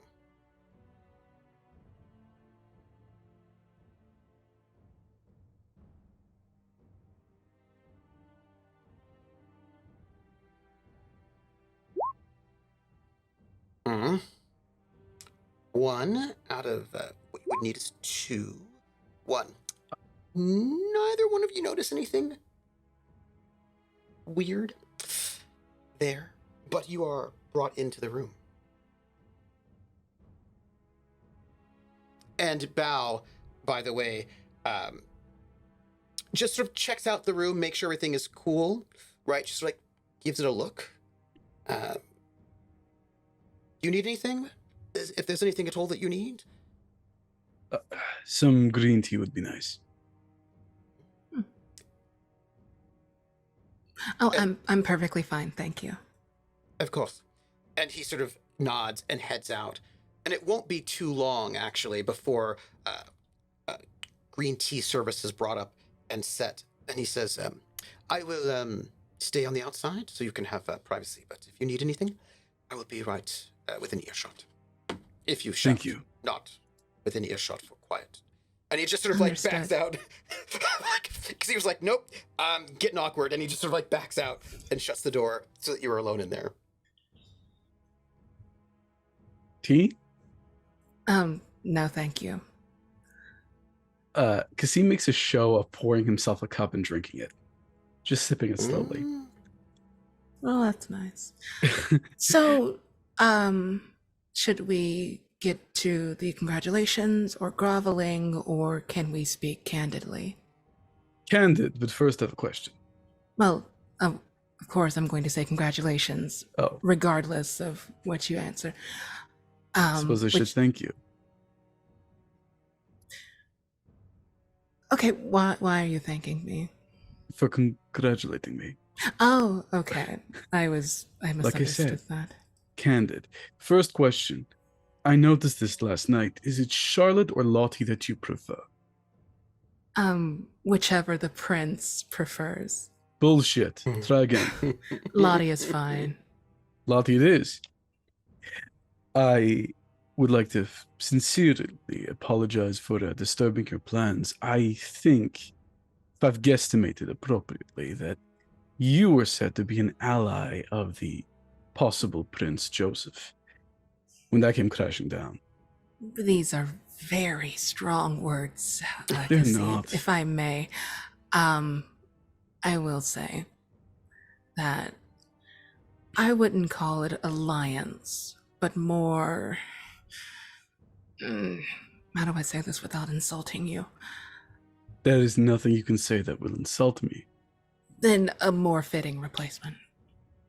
Qasim, you aren't fit to be prince, not in a way that you are not incapable, but you are too powerful to be here. This position is a target on your back, and I think you would just be more useful not as prince. I don't disagree. Then why am I Because playing then? the difference is I happen to like Luther a lot. I do. That's not a joke. But he'd be calamitous as prince. Sure, he'd have the target on his back, something which I do not relish having, but he was planning on changing the way Detroit works dramatically at a time in which already the city is undergoing enough. To have it undergo that much for both the mortal side and our side, it would cause a mess. You say that like he would get that far. He's more resourceful than you give him credit for. I've seen him survive quite a lot. I think I'm giving him the proper amount of credit, giving his offspring.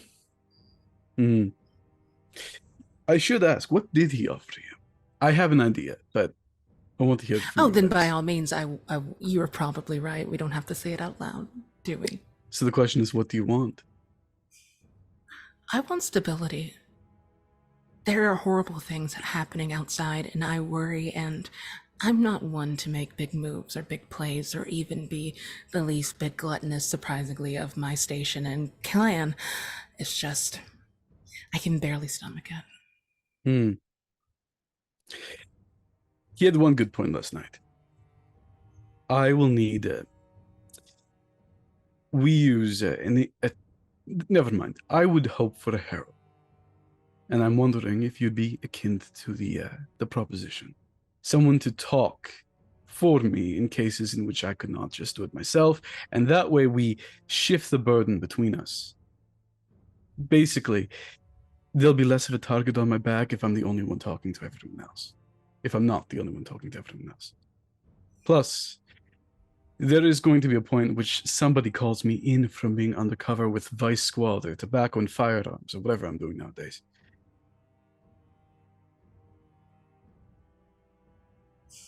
Well, I guess that answers my question, the reason I was so eager to come. I was wondering if you trusted me. Now, are you doing this because you want the target halved, or do you truly believe I'm someone worth listening to, or at least regarding? It's 3 different assumptions you made there. Well, not assumptions. 2 questions, 1 assumption. The first assumption is that I trust you. I'm afraid I do not. Not in that Okay. way. Not yet. I don't know you well enough. That may change.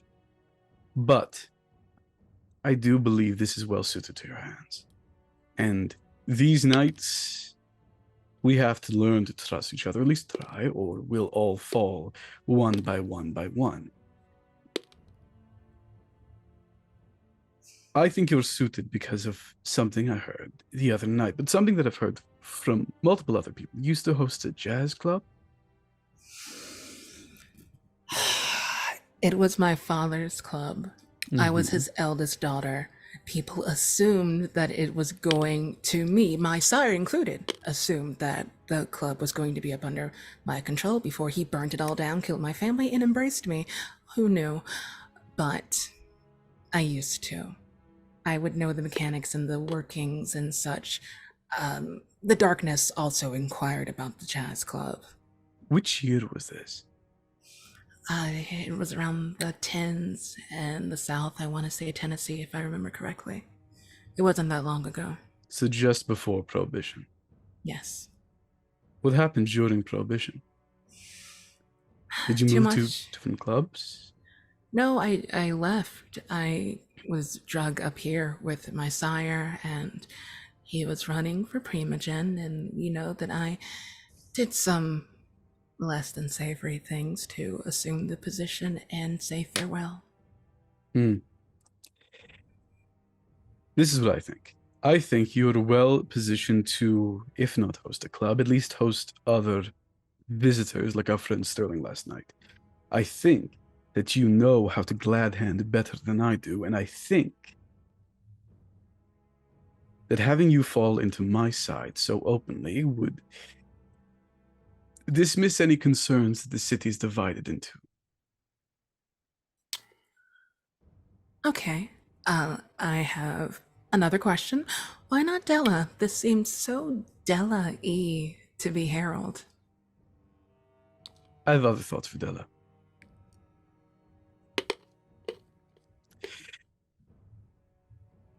Roscoe made a point last night to mention that I could be a good war prince.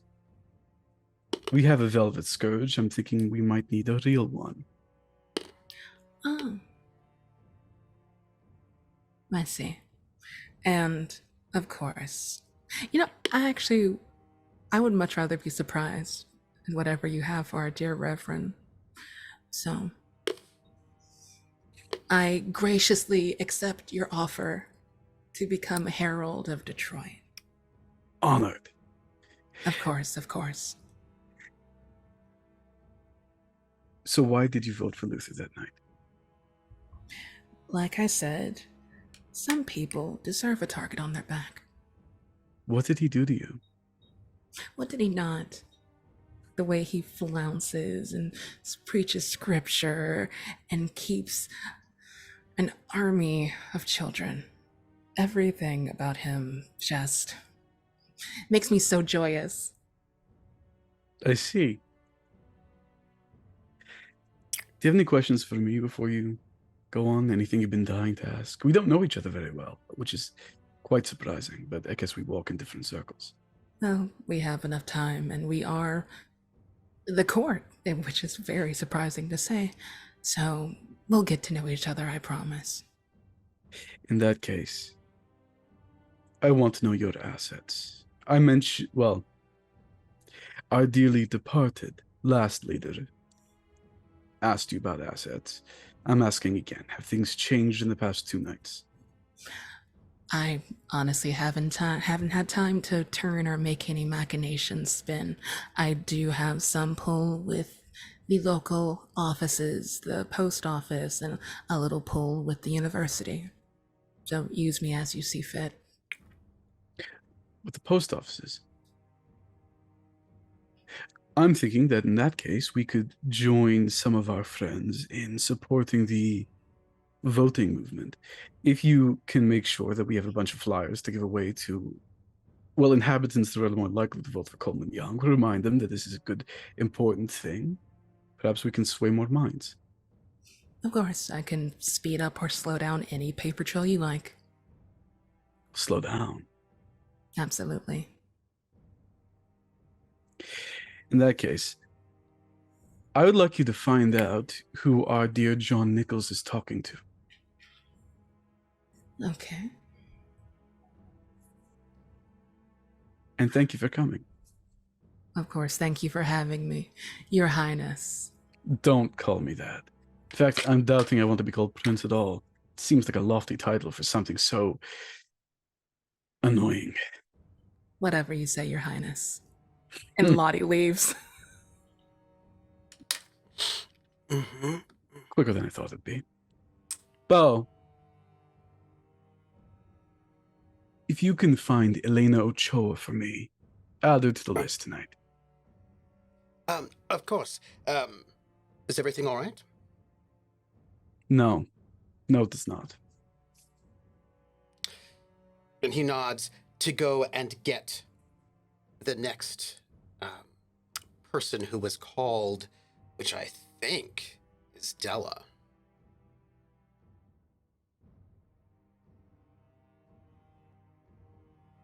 Okay, I'm going to Unseen Passage as I venture out, so I'm going to do a rouse check. I failed the rouse check. I am hungrier, but I still get Unseen Passage, right? Absolutely. I think It's just that you're just I hungry. get it. I'm annoyed that I'm being summoned. Day one of being prince, and they're summoning us one by one like children. I'm gonna Unseen Passage my way there and just kind of pop in the room. And of course, since they know you're coming, it's interesting, right? Because the last time you went, the back door, you know how a lot of restaurants will have a back door into an alley where you put trash pickup, all that sort of thing. When you came in before, the door was open so that you could come in while being unseen. But this time, because you can't sort of manipulate objects without sort of threatening that. But this time, that's not exactly what happens. What happens is, do you arrive early, on time, or late? Late.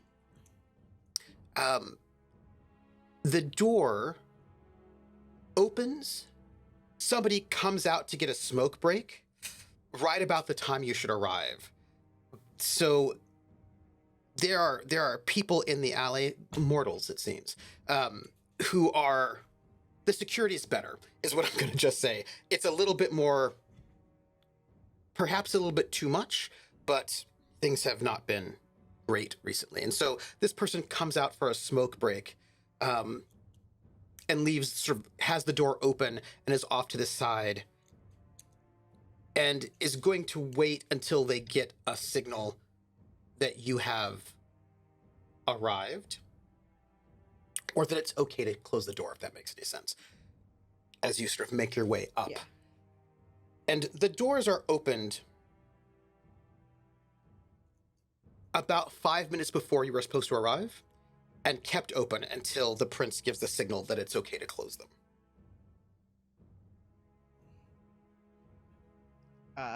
And then if you're not paying attention or having sense the unseen, I just am in front of you in the chair. Bella? I And love Bao's the like, instance. Majesty. and Bao's like, and then just shuts the door, and all the doors all the way down get shut again. Bella, no titles are needed here. Oh, but it's so much fun. Yeah, I feel Lottie thinks the same. She's taking to calling me Your Highness. Oh, so I'm number 2 on the call sheet. Yes, you are. In fact, I was strongly contemplating making you number 3. Well, number 3 out of the ones who would show up. I have no doubt that Sterling will not come tonight. Oh, no, that won't be a problem for anyone ever again. What happened? He was picked up by some friends with claws in an alley. Claws? What kind of claws? Some of Your our ki- friends. Our kind. Hmm. But did stop at a very large black limo and talk to someone before leaving. Well, before being grabbed. Can you find out who Before that they were limo? leaving. I understand. Can you find out whose limo that was? We'll see.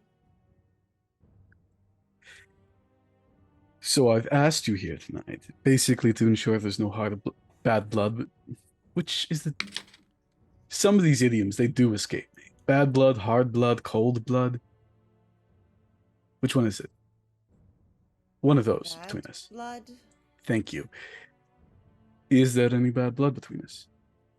Oh, I would assume that you'd be the one upset at me. Okay. Why did you vote for Luther? Because you can do more outside of this cage. And tell me, Prince, what happens when you're called away? Which job is more important to you? I've arranged for that.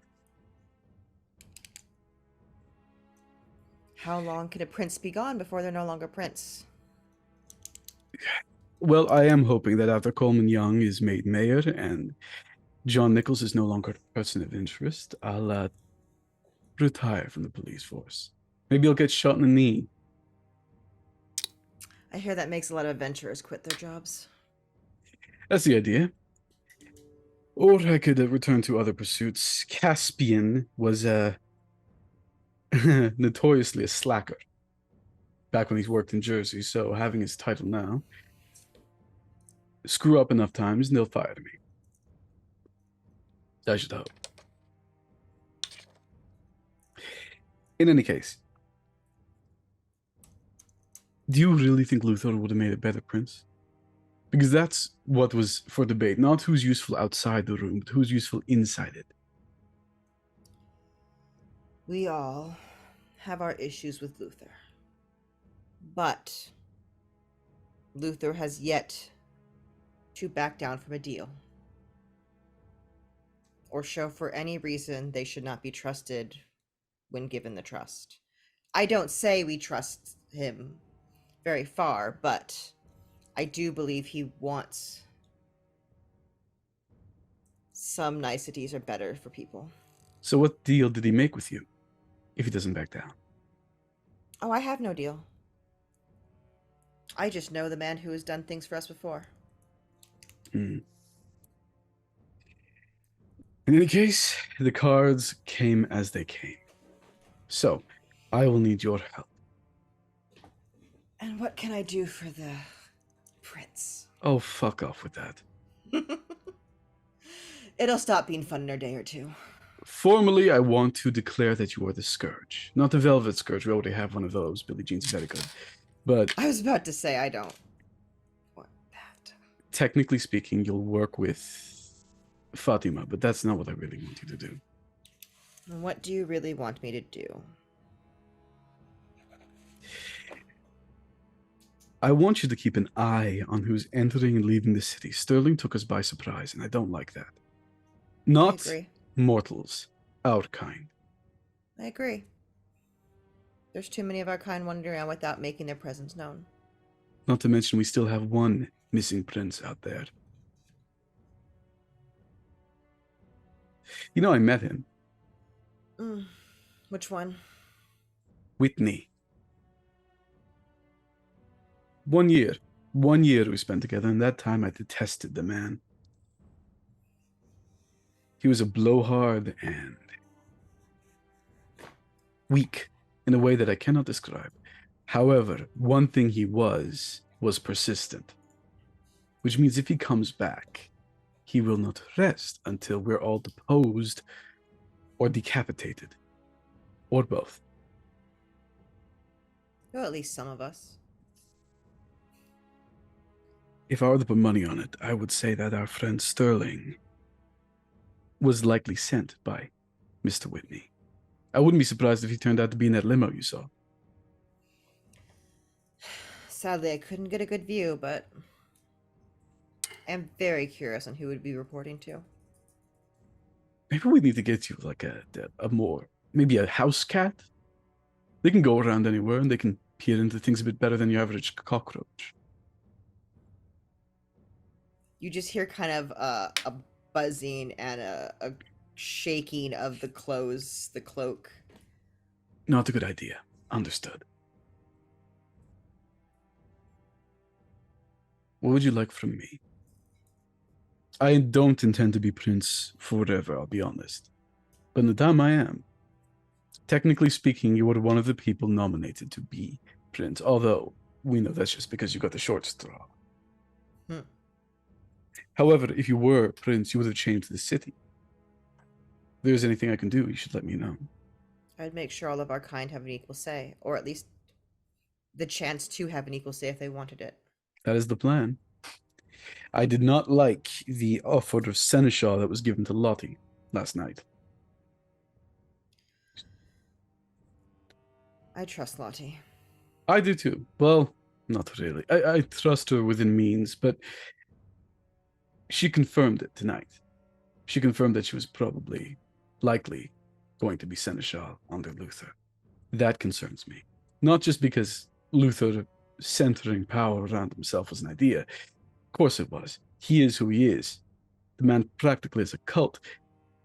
But I was mostly concerned because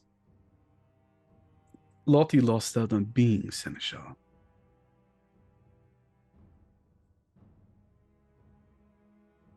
And what did you give Lottie in return? Herald. I much prefer the term over harpy. I'm reminded of those like winged beasts from mythology every single time I think of one. So you hope that giving Lottie something else, something potentially better for them, will get rid of the sting of losing seneschal. And honestly, open her out of her shell a bit. She's been very cagey. At least I feel like she has.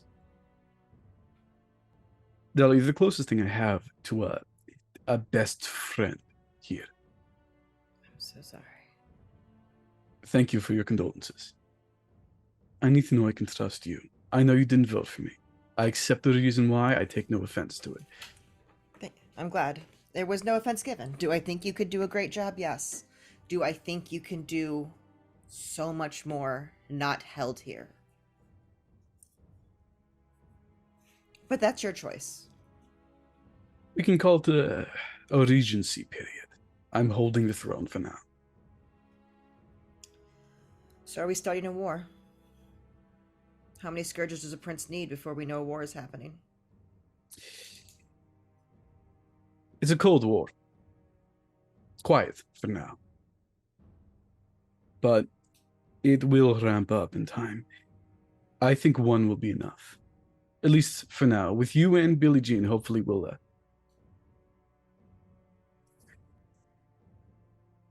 with hopefully you and Blue Jean, we'll have enough to cover. At least for now. It depends. We also have Fatima, of course. And Fatima is quite good at her job. And they've all said yes? Blue Jean was the Velvet Scourge to begin with. I see no reason why that cannot continue. And Fatima, I have Fatima's backing. Oh, it's like, oh, now who's the one controlling the money? No, not banking. Well, if this is all you ask, then fine. All I ask. Did you expect more? I was hoping to get to be done with this, but... Done with what? Being Primogen? New prince, new regime, whole regime change. That's what normally happens. You replace us with the next round. That's the thing. You have that choice. I know. But the reason I'm not doing it is because there is enough turmoil going on. The mess that has been caused with... If we were to do a whole changeover, a dramatic one, That gives more opportunity for people like Sterling to show up and take power back. I don't want that. More importantly, it means that people like you will have to hand over your assets to someone else. Speaking of which, my goal is still to get Coleman Young elected. How is that going? Have things changed since 2 nights ago? Not that I know of. I haven't spent a lot of time out there. We'll keep an eye on it, please. As you request.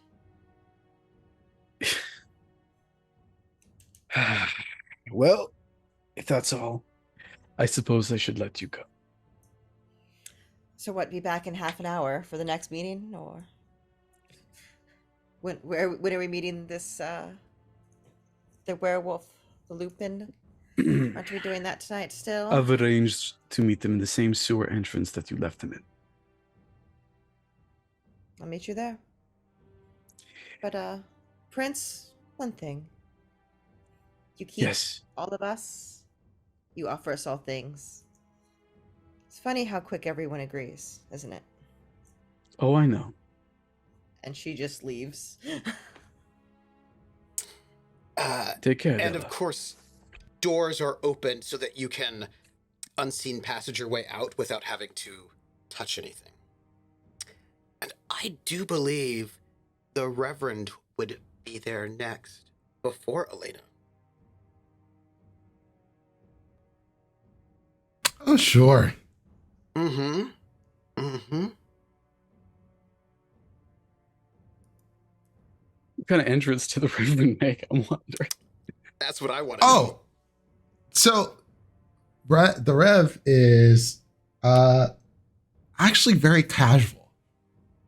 Shirts unbuttoned, just sort of walks in like this is walking into my house almost.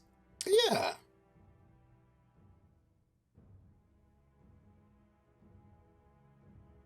Come on in. Now, make sure Prince that Qasim, that you and have the Reverend everything does you a need. deep bow. No need for all that. Compared to the others who we cut off immediately, it should be noted that Qasim waits for the bow to be completed before saying there's no need. No need for all And that. there's like when he bows, he does the old school bow with the foot out in front, but Mm-hmm. never takes his eyes off of you all the way down. Qasim returns with a short bow of the head. I have a gramophone here. Is there any music you'd like to listen to? Tea? Yeah. Some sermons, perhaps? I should have something. Prince Qasim, Qasim, what is Yes. it that you need from me? I need to know what your plans are. That is a silly question. My plan is to get Coleman Young elected and to find out who killed our previous prince. Those plans, especially the first one, are probably going to be over in short order. Like it or not, in 7 days, in 7 days, either Coleman Young or John Nichols, I do not give credence to the rest, will be elected mayor of Detroit. And then you will have more plans. You wanted to be Yes. prince of the city. I will be working very closely with Mr. Young to improve the condition of Detroit. By the way, 4 days. 4 days. The elections are the 5th, and today's the 1st. My 4 days. bad. 4 days. In 4 days. Yeah. Yada, yada, yada. Yeah. Same thing happened. Just to stress you out. That's all. I just want to give you a little bit extra stress. Thank you. I wasn't welcome. stressed at all. I know.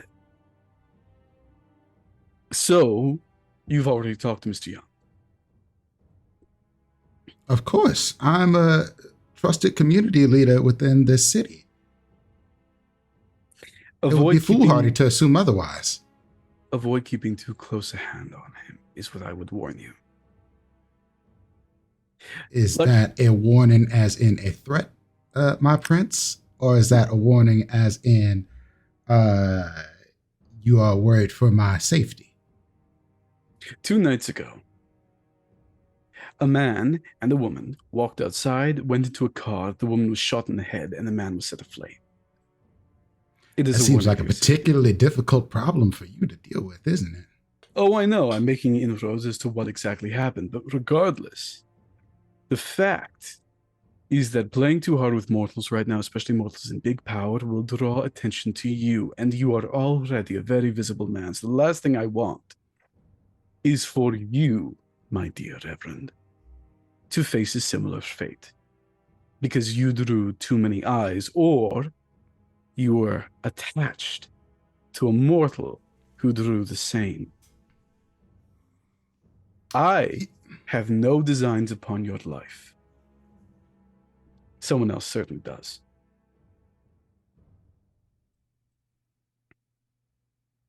Well, I think that I appreciate that. It would seem that you don't have that much of a high value for your own perseverance, considering the role that you took. What, the undercover or the...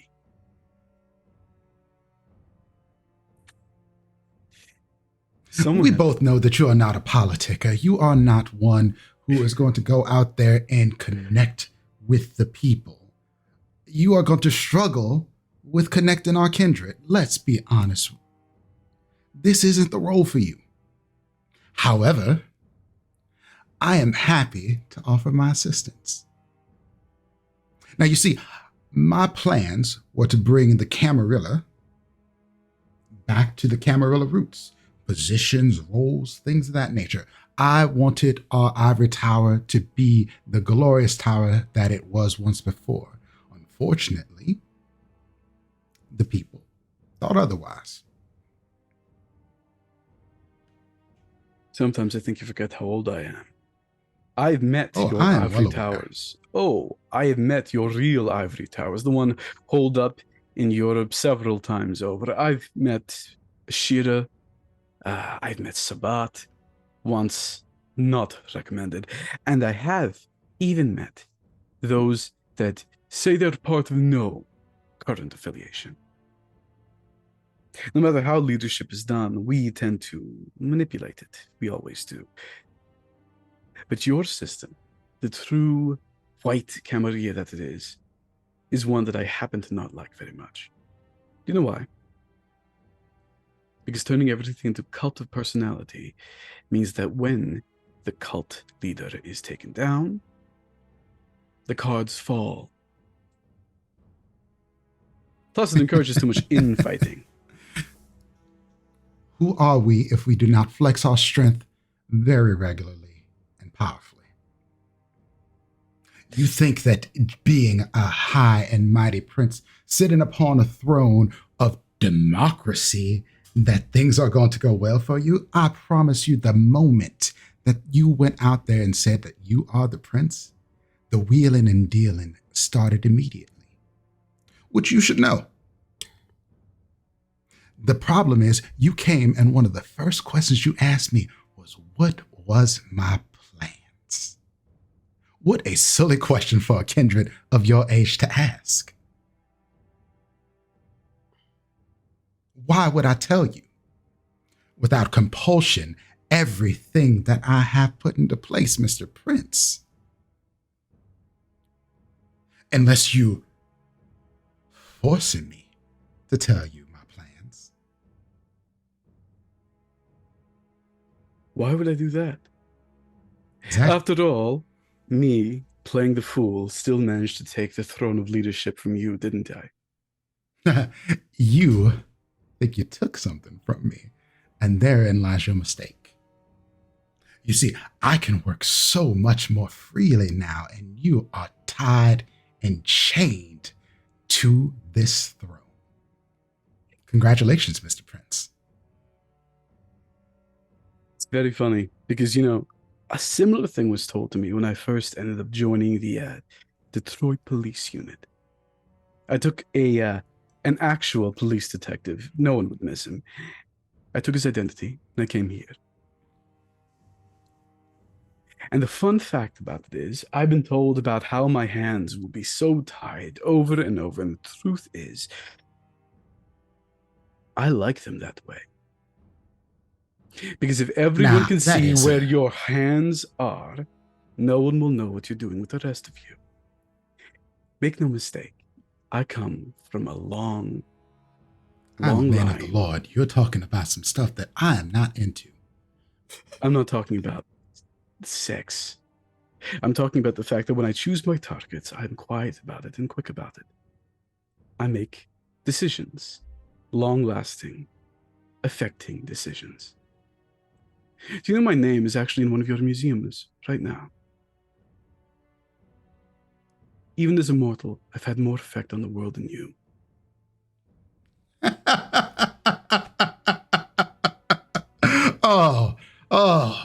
Oh, bless your heart. Oh, that is fantastic. So, now that you're done grandstanding and talking about your effect on the world, what effect do you plan to have on me?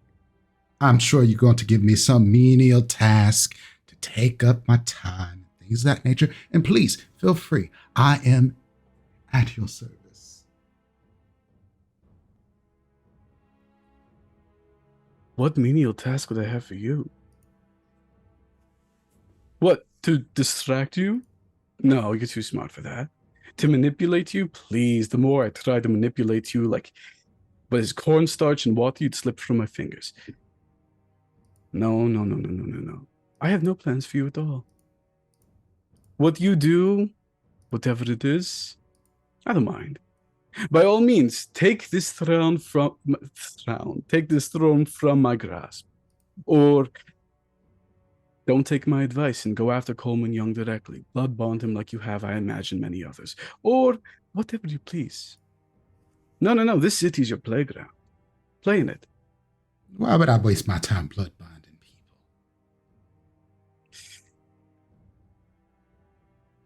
Because you reject the people who made you. And I don't blame you for that. There was a reason why I saved your life. All that time ago, I helped. And we still have a common enemy, you and I. Do yourself a favor and remember that. Because when your sire does come calling eventually, I will be there, standing by you. Not in front of you, and not behind you. I'm not your enemy.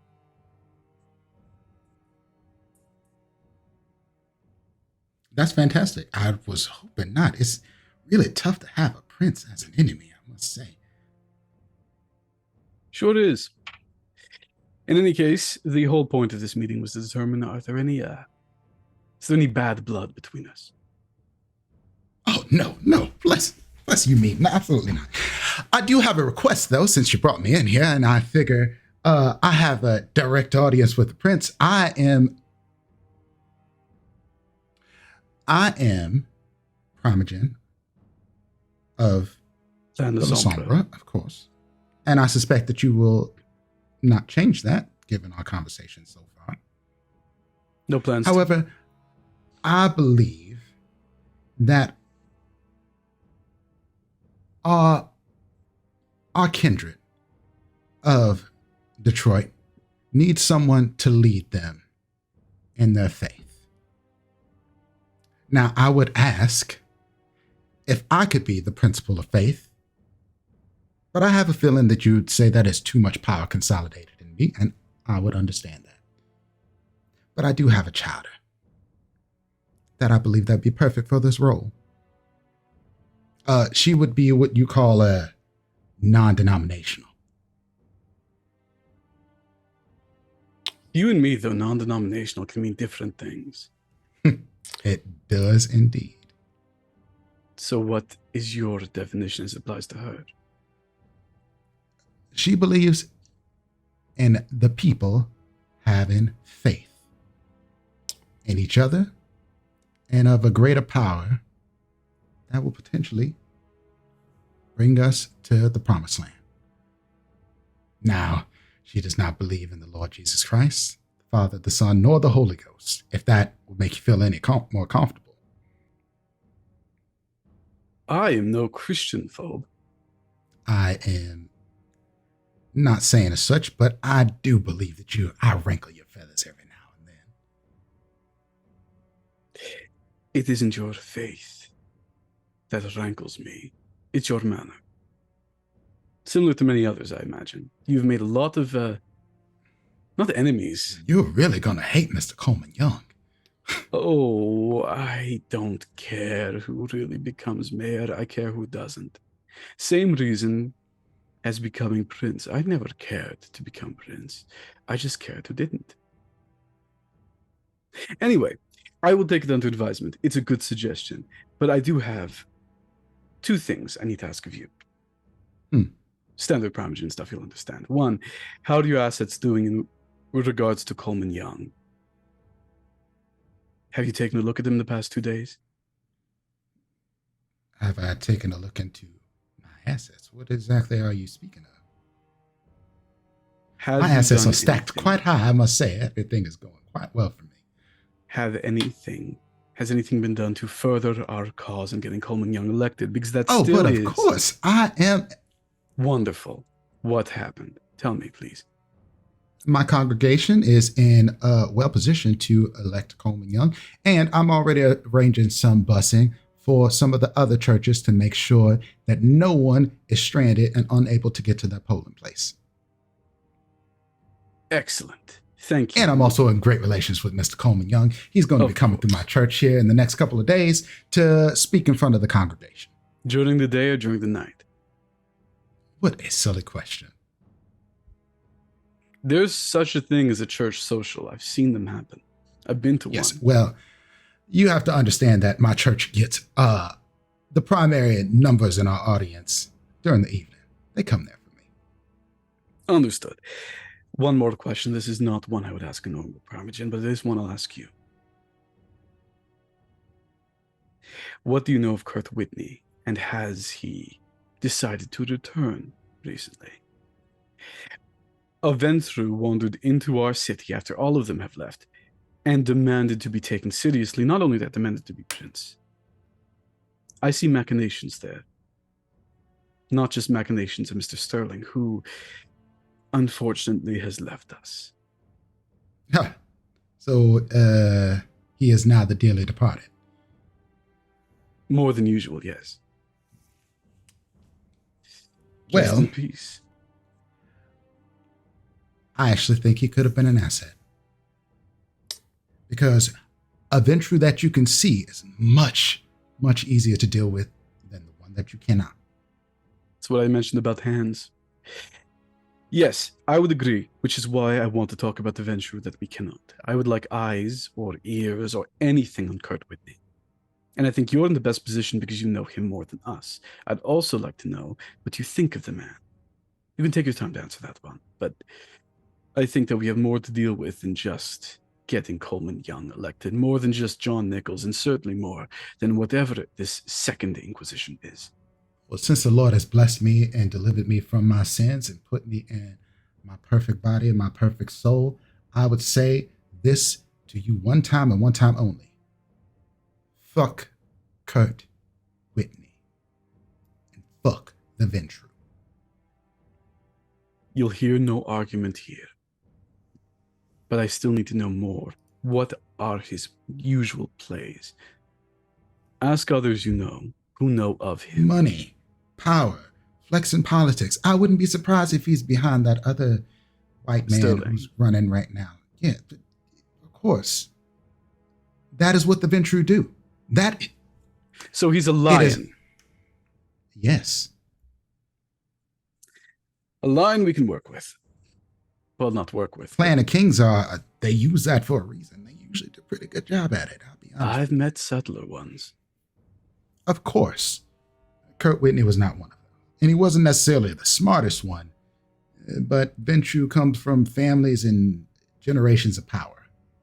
That I do know about. The one time I actually had a face-to-face with him, he gave me a long lecture about his dynasty. Well, in that case, I shall meet you soon at the sewer entrance that we sent the wolf to last night. Indeed. I suppose I'll change it to something a little bit more fitting. I'm not getting my snake skins ruined. Don't have a backup set of clothes in your car? Listen, I choose to eat very, very delicately. You choose to use a sword. So we walk different paths. What sword? My hands Hmm. are in full view. No sword here. If I may be frank with you, Prince, Please. this role is going to get you killed. And if there are snakes in your yard, I will tell you straight up that I am one of them. But I will be the devil you know. Anything that you are worried about from me will be placed right in front of your face. It's the ones that do it behind your back that you'll have to worry about. I'm well aware. Good luck, and don't get blown up. I make no promises.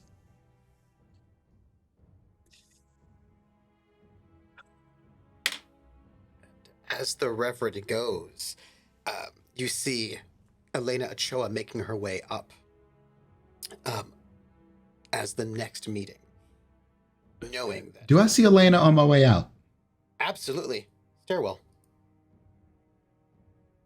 And she smiles at you. Reverend? When you need that favor, just let me know. I know. And she smiles. She says, timing is always important. Yes, indeed it is.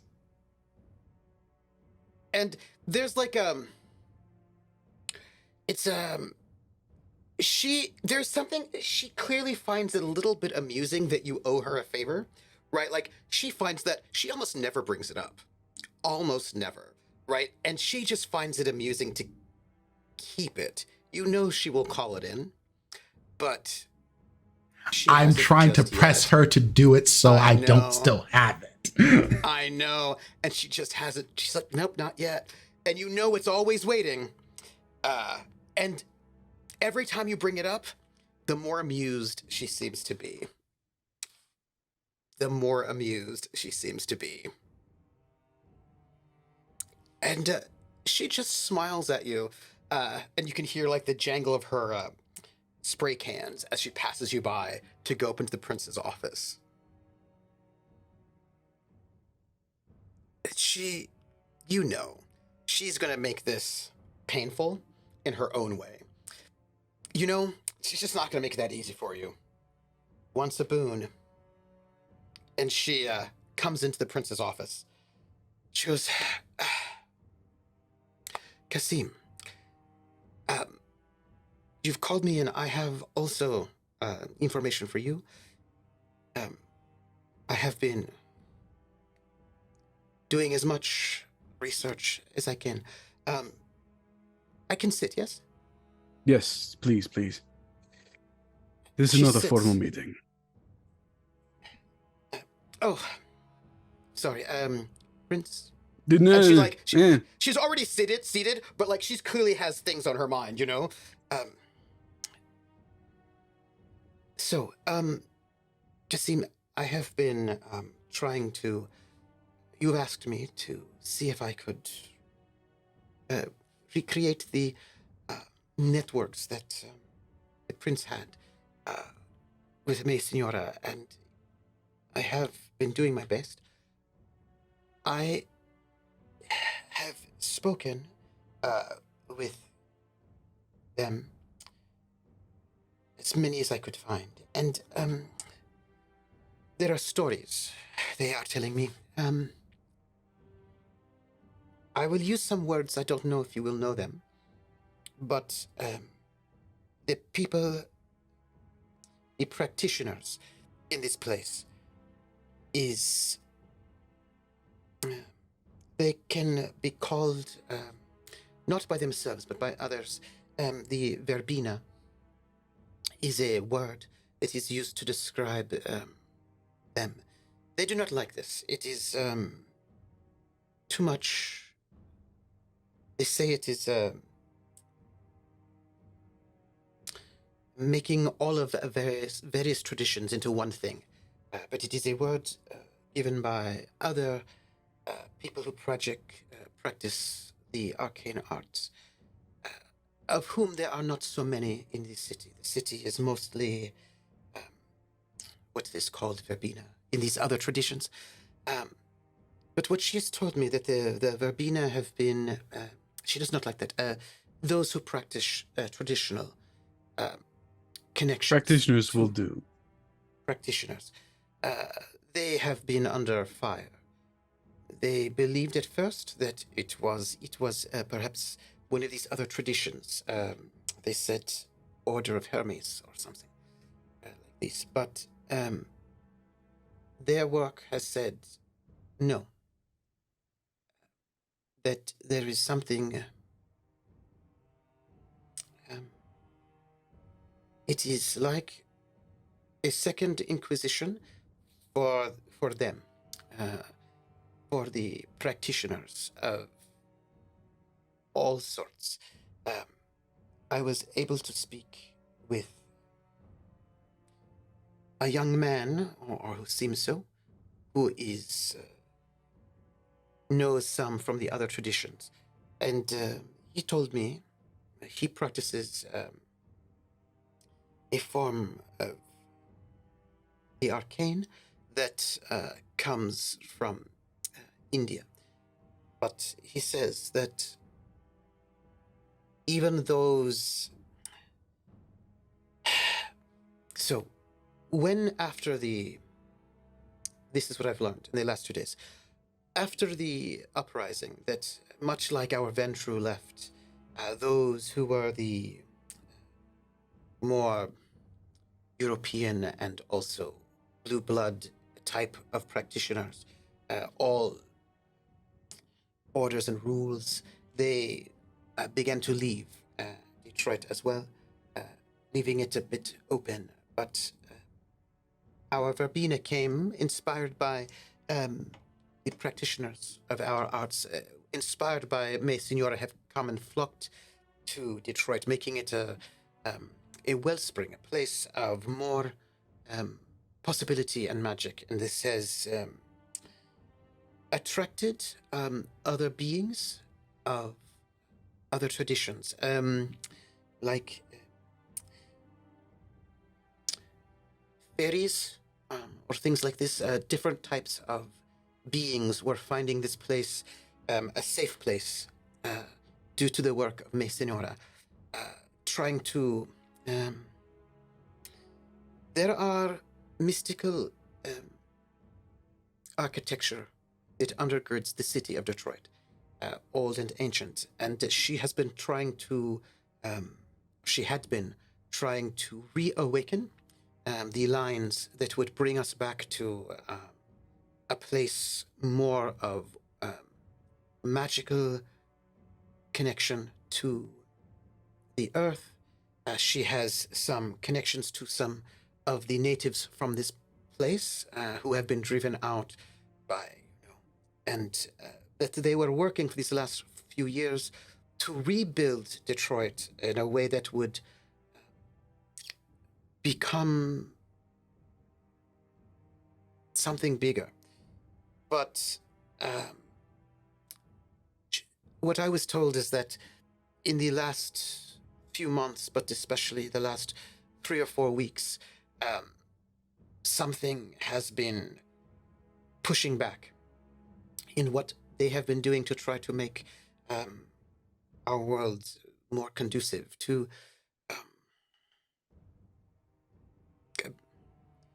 old traditions, ancient traditions. And that there has been increasing difficulty. Miss Senora had reached out before she was killed, trying to make an alliance with these other traditions, these more European traditions. They are not friends, but she was trying to make an alliance as all practitioners of magic are being affected. But before she could make this alliance final, she was killed. She was trying to bring all of the practitioners together. But what this man that I spoke to says, that there have been targeted attacks against not just those in the verbena, but also in the other traditions. That there is like a second inquisition that is targeting them, and that Me Signora was very close to learning who was behind this or what the connections were. She had been studying these figures who are trying to destroy the possibility of creating a more just place, reconnecting.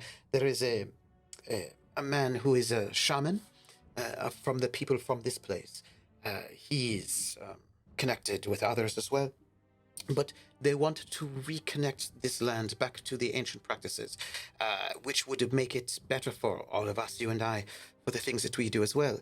But in this trying to create unity, and also trying to see who was trying to stop this, they must have found out something and she was killed. But she said something.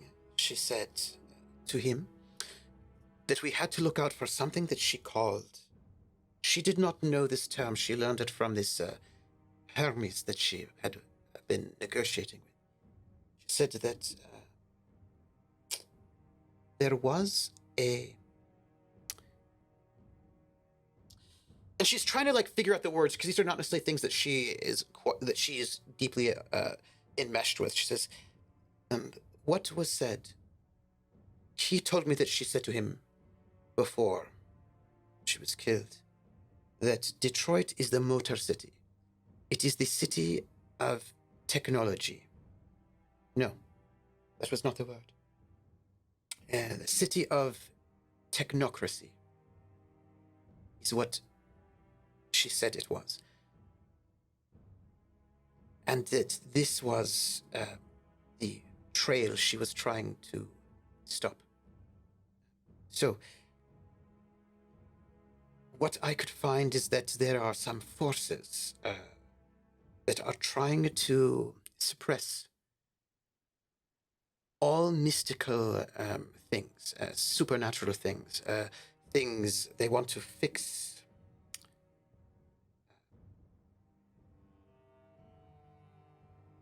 I think, Qasim, that this rebuilding of downtown is going to destroy the ancient arcane geography of the city.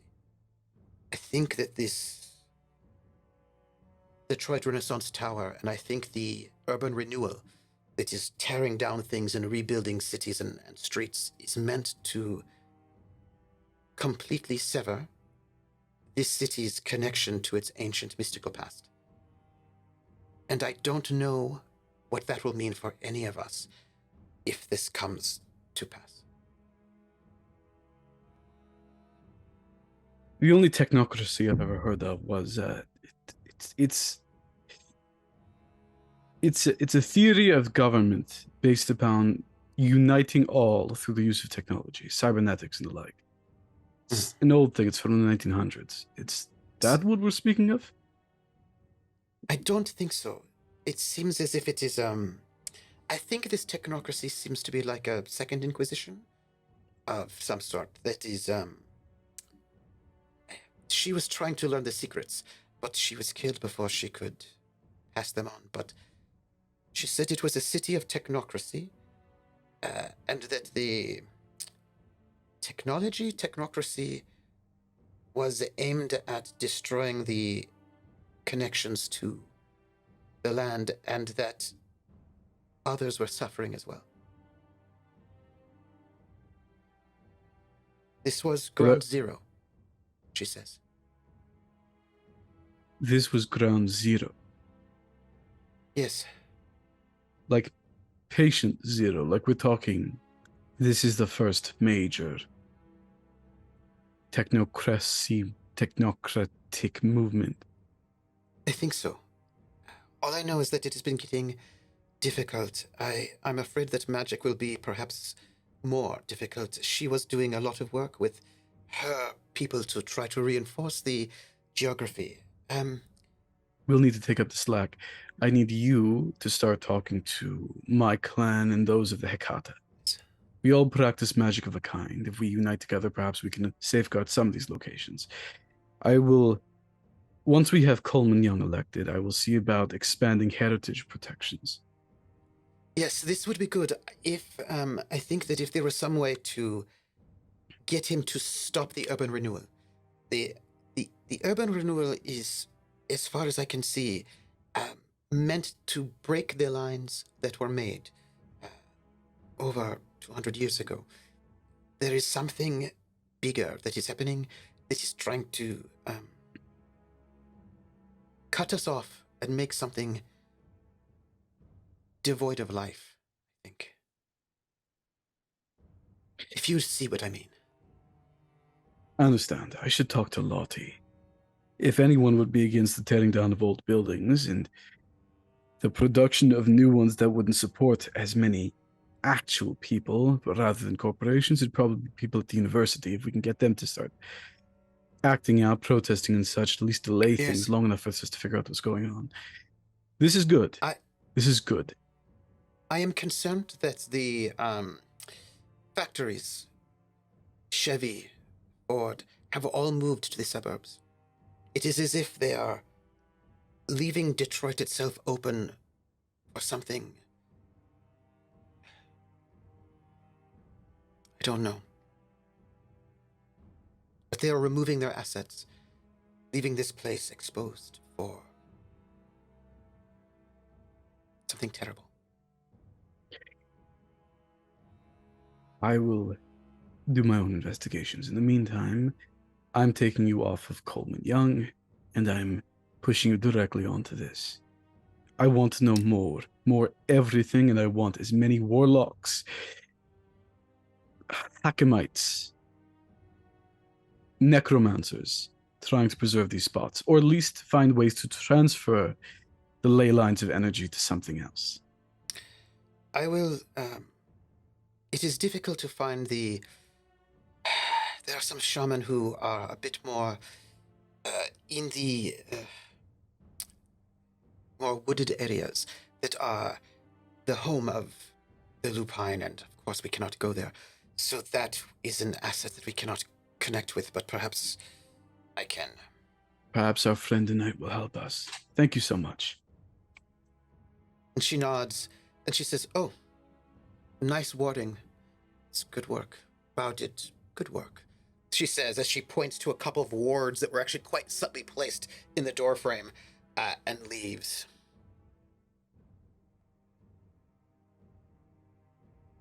How did I not notice that? I wait a brief moment of time, and then I exit myself. Enough that Elena's far enough ahead of me that I can head to the meeting place undisturbed. But that's it. That's all I talked. Actually, while I go down into the main level, do I notice anyone who seems ill or unwell?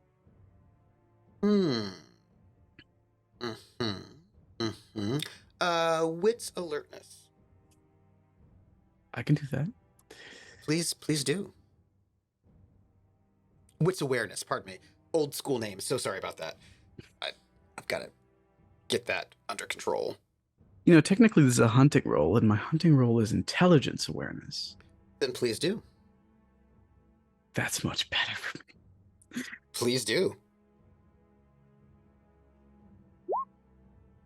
4 successes. I see. I'm going to answer this question in 2 different ways. The basic answer is yes. Yes. Coming down, there is, you have the big restaurant. Everything has been spick and span and clean, and it is this sort of magical cacophony of, symphony of cacophony. But you notice there is, there's like a table of maybe tourists, perhaps. And they seem to be looking a little food poisoned, is for lack of a better word. Looking ill. But you rolled 4 out of 0, and that's based on intelligence. their dishes have a slightly different color on the rim than the dishes that the other people in the restaurant have been given. Bao wants to make sure that he impresses his prince. It seems to you as if Bao has made sure that people who may not be so missed might get a little sick tonight, just in case you need it.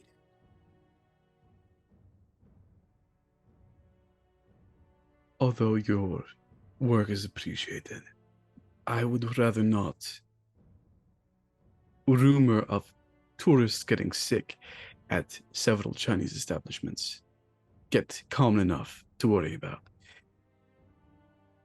Save the second color of plates to a different occasion. He nods. And sort of nods in an understanding way, kind of like, dang it. Like I was trying to do a good thing, right? But as you sort of make your way out onto the street, leaving our poor food poison tourists to their sad days, which will happen tonight and for the next 24 or so hours. That's the life for them.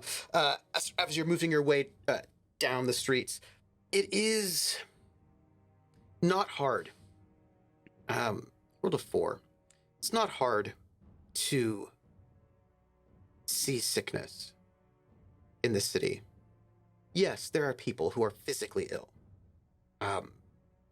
Some of them are ill because they are detoxing from drugs. Some of them are ill because they have caught something or other. But also there's just a sense as you step out into your city, dear Prince, of an illness sapping the vitality of this city. It seems just a little more gray than it normally does. The sort of vibrancy, the color. There's sometimes in spring and in fall a brilliancy of color that makes everything brighter. And people wearing wonderful colors. And it just seems as you step out that all of the colors of the city are a little bit muted. And it seems as if the city itself has a bit of an illness to it. But that is probably not what you were looking for. What you were looking for is probably one of those, that one you can see a bit feverish over there, or that one who seems to be sluggish. There are people.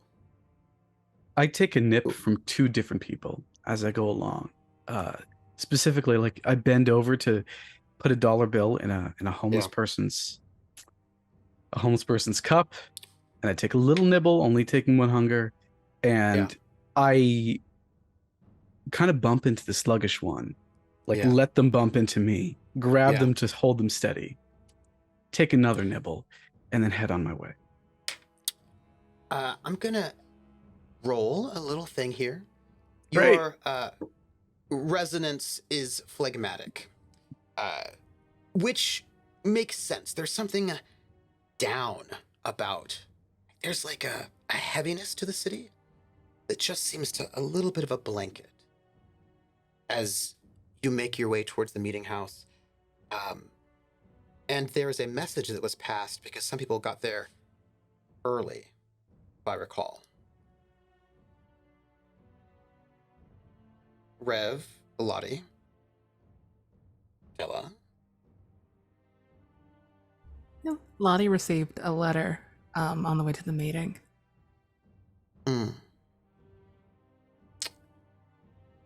I imagine our prince is there last. When you arrive at the opening to the sewer, it's quiet. And it's not too long before Davis and this woman arrive. This woman, she is... Let's just call her 5 foot. Let's call her 5 foot. I feel like that's fair. That may not... I mean, there are boots involved, so questionable.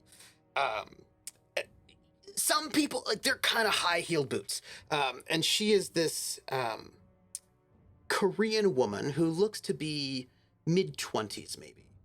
And she has got her hair is sort of piled up tall in her head, but the sides of her head are shaved. She's wearing like a leather jacket, and she's wearing sort of ripped up jeans. It's not a mohawk because we're not there yet, but like she's giving herself height in her hair, and she's giving herself height in her boots, and so she is definitely now 5 foot, absolutely. And she has got like a short musculature. She's got like some scars on her neck, and she has got like this is going to be very shocking to hear because it is 1973, but she also has got like a tattoo on her neck. You can only see like the part of it peeking out. This is the kind of person that respectable people in 1973 would be like, ooh,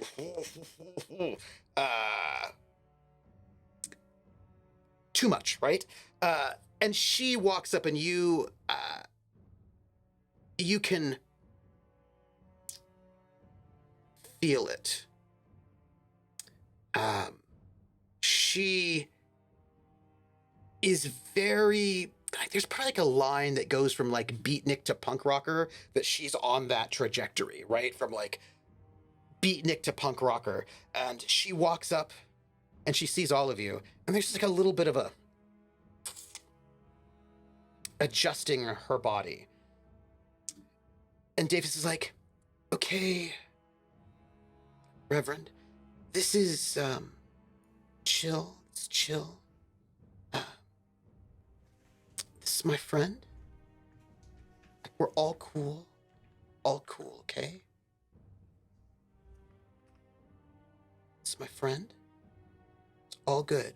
Kim, these are my associates. I told you about them. We all appreciate you coming here to talk to us, and there was no disrespect meant last night. Like, it was like groovy, like it was cool. Okay, so Kim, Lottie, Luther, this is Qasim, Della.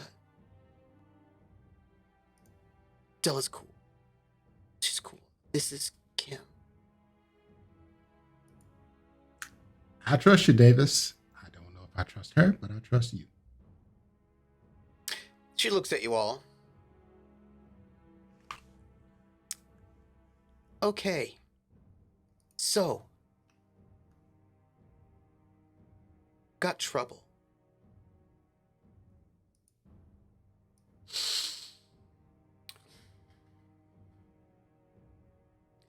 I wouldn't be here, but Davis and I have gone way back for a long time, known each other. She saved my life once, so we've got a problem.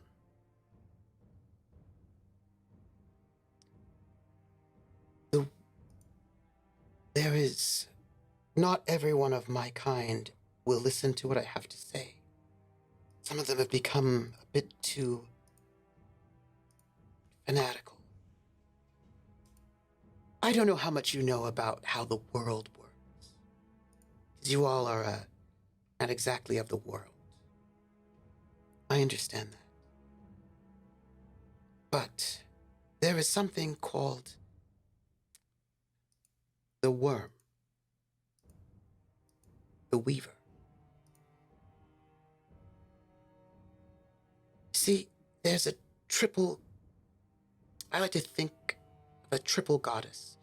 These great forces that make everything work in harmony, but they have been corrupted. Some of my people think that everything that is weaver or worm is now bad. I think the weaver which weaves together the world. It is born, it is organized, it is destroyed in a cycle. I think the weaver can be saved. And I don't think that throwing everything out is good, because in the long term, can't keep the world living this way. None of you care about all this stuff. You're all what you are. But we have been hunted recently and corrupted.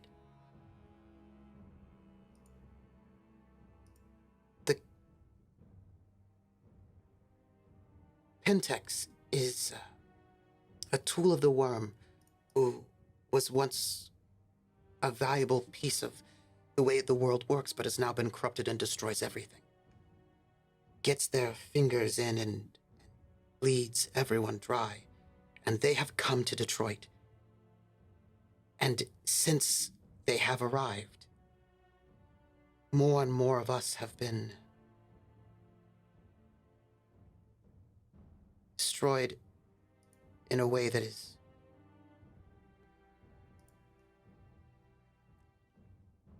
the rivers are being polluted with the excess of the factories. The very earth itself is being poisoned and destroyed. And the amount of poison that is happening has increased. It has always been a problem, Detroit. It has always been a space of too much technology, leaving and moving away. And I actually am a fan of technology. I'm not as against it as some of my friends, my fellows. Some of them, they're not thinking too modern. It's always been a bit of a problem, but in the last, let's say, 2-3 months, it is as if there has been deliberate poisoning above and beyond what the factories need to produce. I would say in this time period, we've seen more destruction of what it is the Earth herself wants.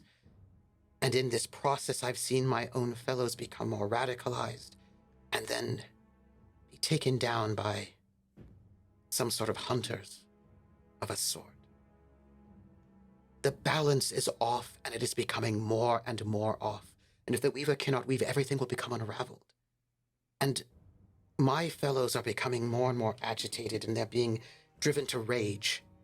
And that rage makes them aggravates what's happening here. And you all are not normally our allies, but there is something happening. It's causing my packmates to go mad. And there is something happening, meaning to poison this place, and that poison is spreading like a plague. If We know. Pentex is here, then what are you going to do about it? I can hold them off of you, but there is something going on here.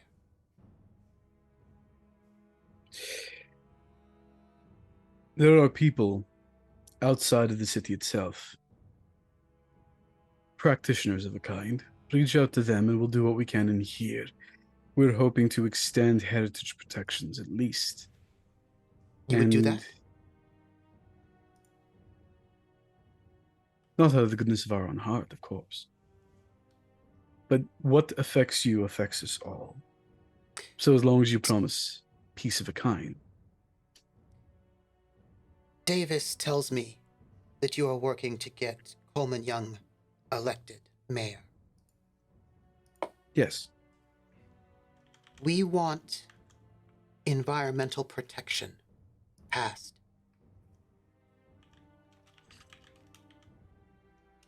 Luther, Yes. Mr. Young respects you, does he not? Well, of course, most of the city does. Perhaps at your next meeting you could impress upon him the importance of nature preservation in the city. I'll see what I can do, but most of that's not going to happen until he's elected. So We will do what we can do. But listen, there are creatures called changelings, and those that I know have also been affected by this. Something is being unraveled. will destroy all of us.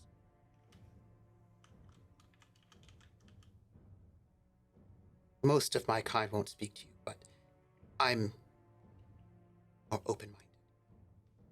Even if you all smell. I was going to say the same, but I was being gentlemanly.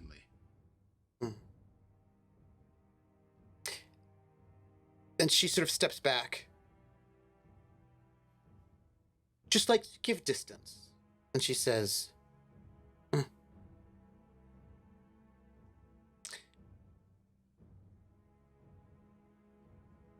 why, by the way, have you left one of your kind rotting in a trunk?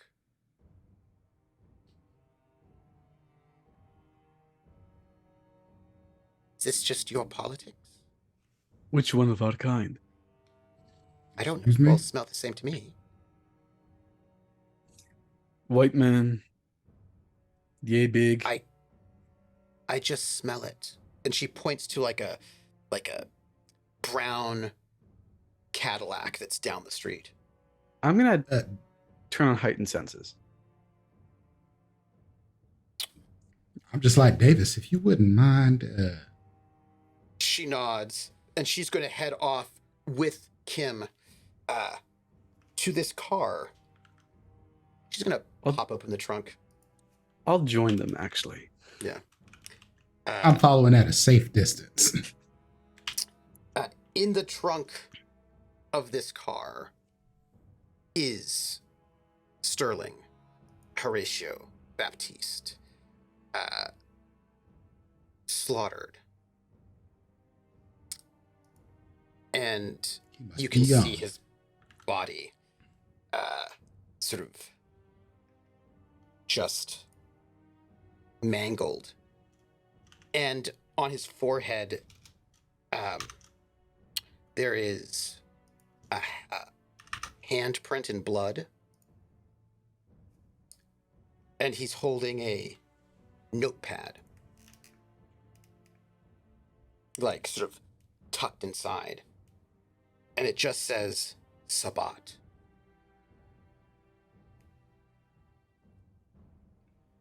And that's our session. That's it. Seemed to be scrawled in his handwriting, by the way. Just that's what it says. So we're gonna go around and say goodbye to everybody, see how you're doing, say who you are, where we can find you, give some love, and also tell me what you would like to roll to help protect the city. By the way, this is an extended challenge that will take every session from here till the end. So who you are, where we can find you, give some love, and then please tell me what role you would like to make to help this city. And we're going to start with Vin. Oh my gosh, hi again. This is crazy. Hello, I'm Vin at VinVoxV on Twitter. I'm a voice actor and a vampire enthusiast because I can't call myself a player after being played. Oh!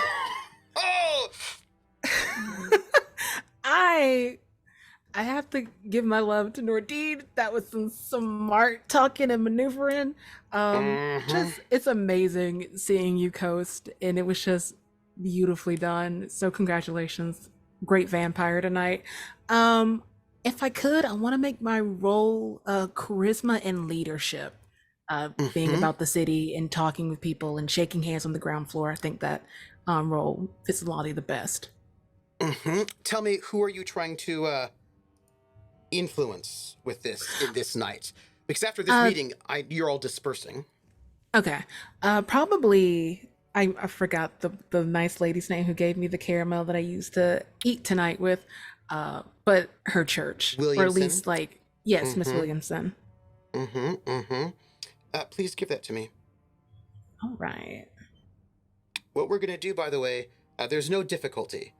I'm going to be tallying how many successes you all get. I will be rolling for my people, and we'll just see how that goes by the end of the 8 weeks. You're a little bit behind. 2 successes. Thank you. Oh wait, no, is it and 3 or 2? I can't tell. I'd say I'm it's sorry. 3 successes. No, Okay, that's 3. thank you. That's 3. Thank you. And did you give your love? You did. And Yes. we know we can find you. Yes. All right, next up. April, who are you? Where can we find you? Give your love, and then tell me what are you going to be rolling to try and help the city after this revelation of a body. Yep, I know we're on a quick turnout. I'm April. You can find me as April Raygun. That's it. Love to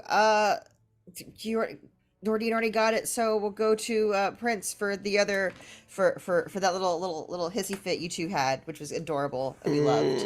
I love you two being just angry at each other. Just kiss. I know, that's what I was saying. But go on. I would like to do animalism animalkin for my little buggy spies in the city. Okay. That is good. Give it to me. Wolves have fleas. Fleas talk.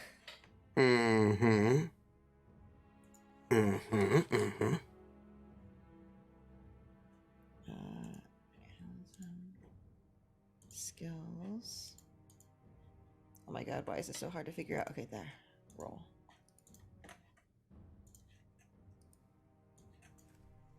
Four successes. 4 successes. Please note, I'm keeping tally. Good old Prince. You don't know which I'm talking about, do you? You don't know. I just said Prince. It's ambiguous. We'll just go with dimples and dice. Who are you? Where can we find you? Give some love. And what are you going to be doing to try to help the city? All right. Hello, everyone. I am Prince, aka Dimples and Dice. That's where you can find me around the internet. The only thing I'm running right now is over on my channel, 11 a.m. Eastern time on Sundays. It is Wayward Revelry, a D&D 5e campaign based where I'll be out in Witchlight, where I am the GM, and we are about to approach a hag with a glorious, glorious play. Showing love. I have to show love to my sparring partner. Yeah, Nordine, you get love for sparring with me and being so idealistic.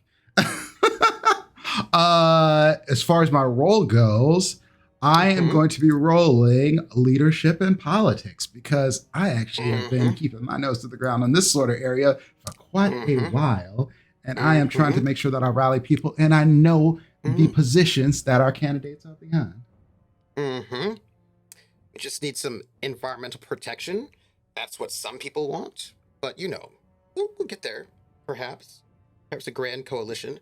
But politics and charisma. I'm sorry, it's not. Tell you, some changelings are getting sick, just so you know. Chew. And all of the love for our not Prince, the Prince who's not Prince, werewolf. Hi everyone, my name is Nordine Likadir, also known as Werewolf Feels all over the interwebs, at Werewolf Feels. If it's me, I'm there, although I'm taking a little socialist break right now. You can still find me on my Starfinder podcast, The Atom List, not mine, it's mine and a couple others. We're, I don't know, starting a rebellion, I think? That's where we're at right now. My love, I'm divided because I want to give it very hard to Trooper, and yet I know that's not technically kosher, but it's a very hard thing to just like divulge tons of additional information without making it seem like you're just divulging tons of additional information. I know the struggle and you do it well, my friend. But also love to Vin, because Lottie's, I've been waiting to get a chance to talk to Lottie for a reason. And that made my night, I should say. My role, I would like intelligence subterfuge, as I want to know where John, actually, same role, different rules. I want to know more about where John Nichols keeps his information as former head of stress. Where's all that paperwork? And I want to know as much of it as possible. And I do have a bonus to this because I am still undercover. Jeez. Ooh, 7. Okay. I'm going to be giving you all messages, but as a group, you have racked up 16 successes. There are 4 more days left to go. I will be having other forces also roll. Don't worry about it. Let's just hope that's good enough. We'll see. So at this moment, I am going to take it to the GM only screen, and that's what I'm doing right now. GM only screen. So that people who need to go can go, and I'm going to give my outro. So, I want to say, first off, thank you for those who've given tips and bits. We got a $25 tip from Void Smoker, who's an amazing artist, who says, "You all smell wonderful to me." It's true. They do. They are all of the wonderful good smelling. They smell a little bit like the worm, you know what I mean, to werewolves, but I feel like, Kim's a glasswalker, can handle it, can deal with it. It's fine. Also a bit progressive. And I am troopersjp, your storyteller. And Detroit is ground zero for a brand new world order. One that will not have the problems, you know what I mean, of the old stuff. At least if various forces can get what they want, which involves a lot of urban renewal. I'm sure it'll be fine. I'm sure there'll be no problems at all. And I want to give my love to each one of my players for their amazing RP. I appreciate being able to sit back and enjoy myself. I'm going to ask them all if they want to start some projects for next week. We'll talk about that next week. And I'm going to just start tallying. And I'm gonna put on our overlay the number of successes as a group they have tallied. Just just to put it out there. We'll find it next week. And you can find me in all the places. What is today? Today's Tuesday, right? Yes. Friday, you can find me over at my channel at 7 p.m. Eastern for The Gamblers, our Traveler Pirates of Drynax campaign. 2 sessions left in this season. Sunday, you can find me over at Praxagor the Smophorius channel at 8 p.m. for Carousel Court, our urban fantasy, sort of Dark Shadows meets Midnight in the Garden of Good and Evil campaign. And then Monday at 8:30 p.m. you can find me over at Wandering DMs for the amazing and the wonderful Montreal by Night, where my vampire has 3 humanity. And that's just going to turn out very, very well. I am certain of it. And nothing bad can happen there. And I feel like that is it. I want to give you love. Thank you all for being here. All of your support means everything. They have found out some good stuff, I suppose, and I don't know what they're gonna do with it. But I suppose we'll find out next week. I want to just make sure, and thank you all for hanging out when we had that, power outage. But that was fixed and done. We're gonna go and give a raid to Domestic Dan, because Domestic Dan wears bow ties. Give love, and it was so lovely. Thank you all for being here, and we will catch you all on the flip side. Bye, everybody.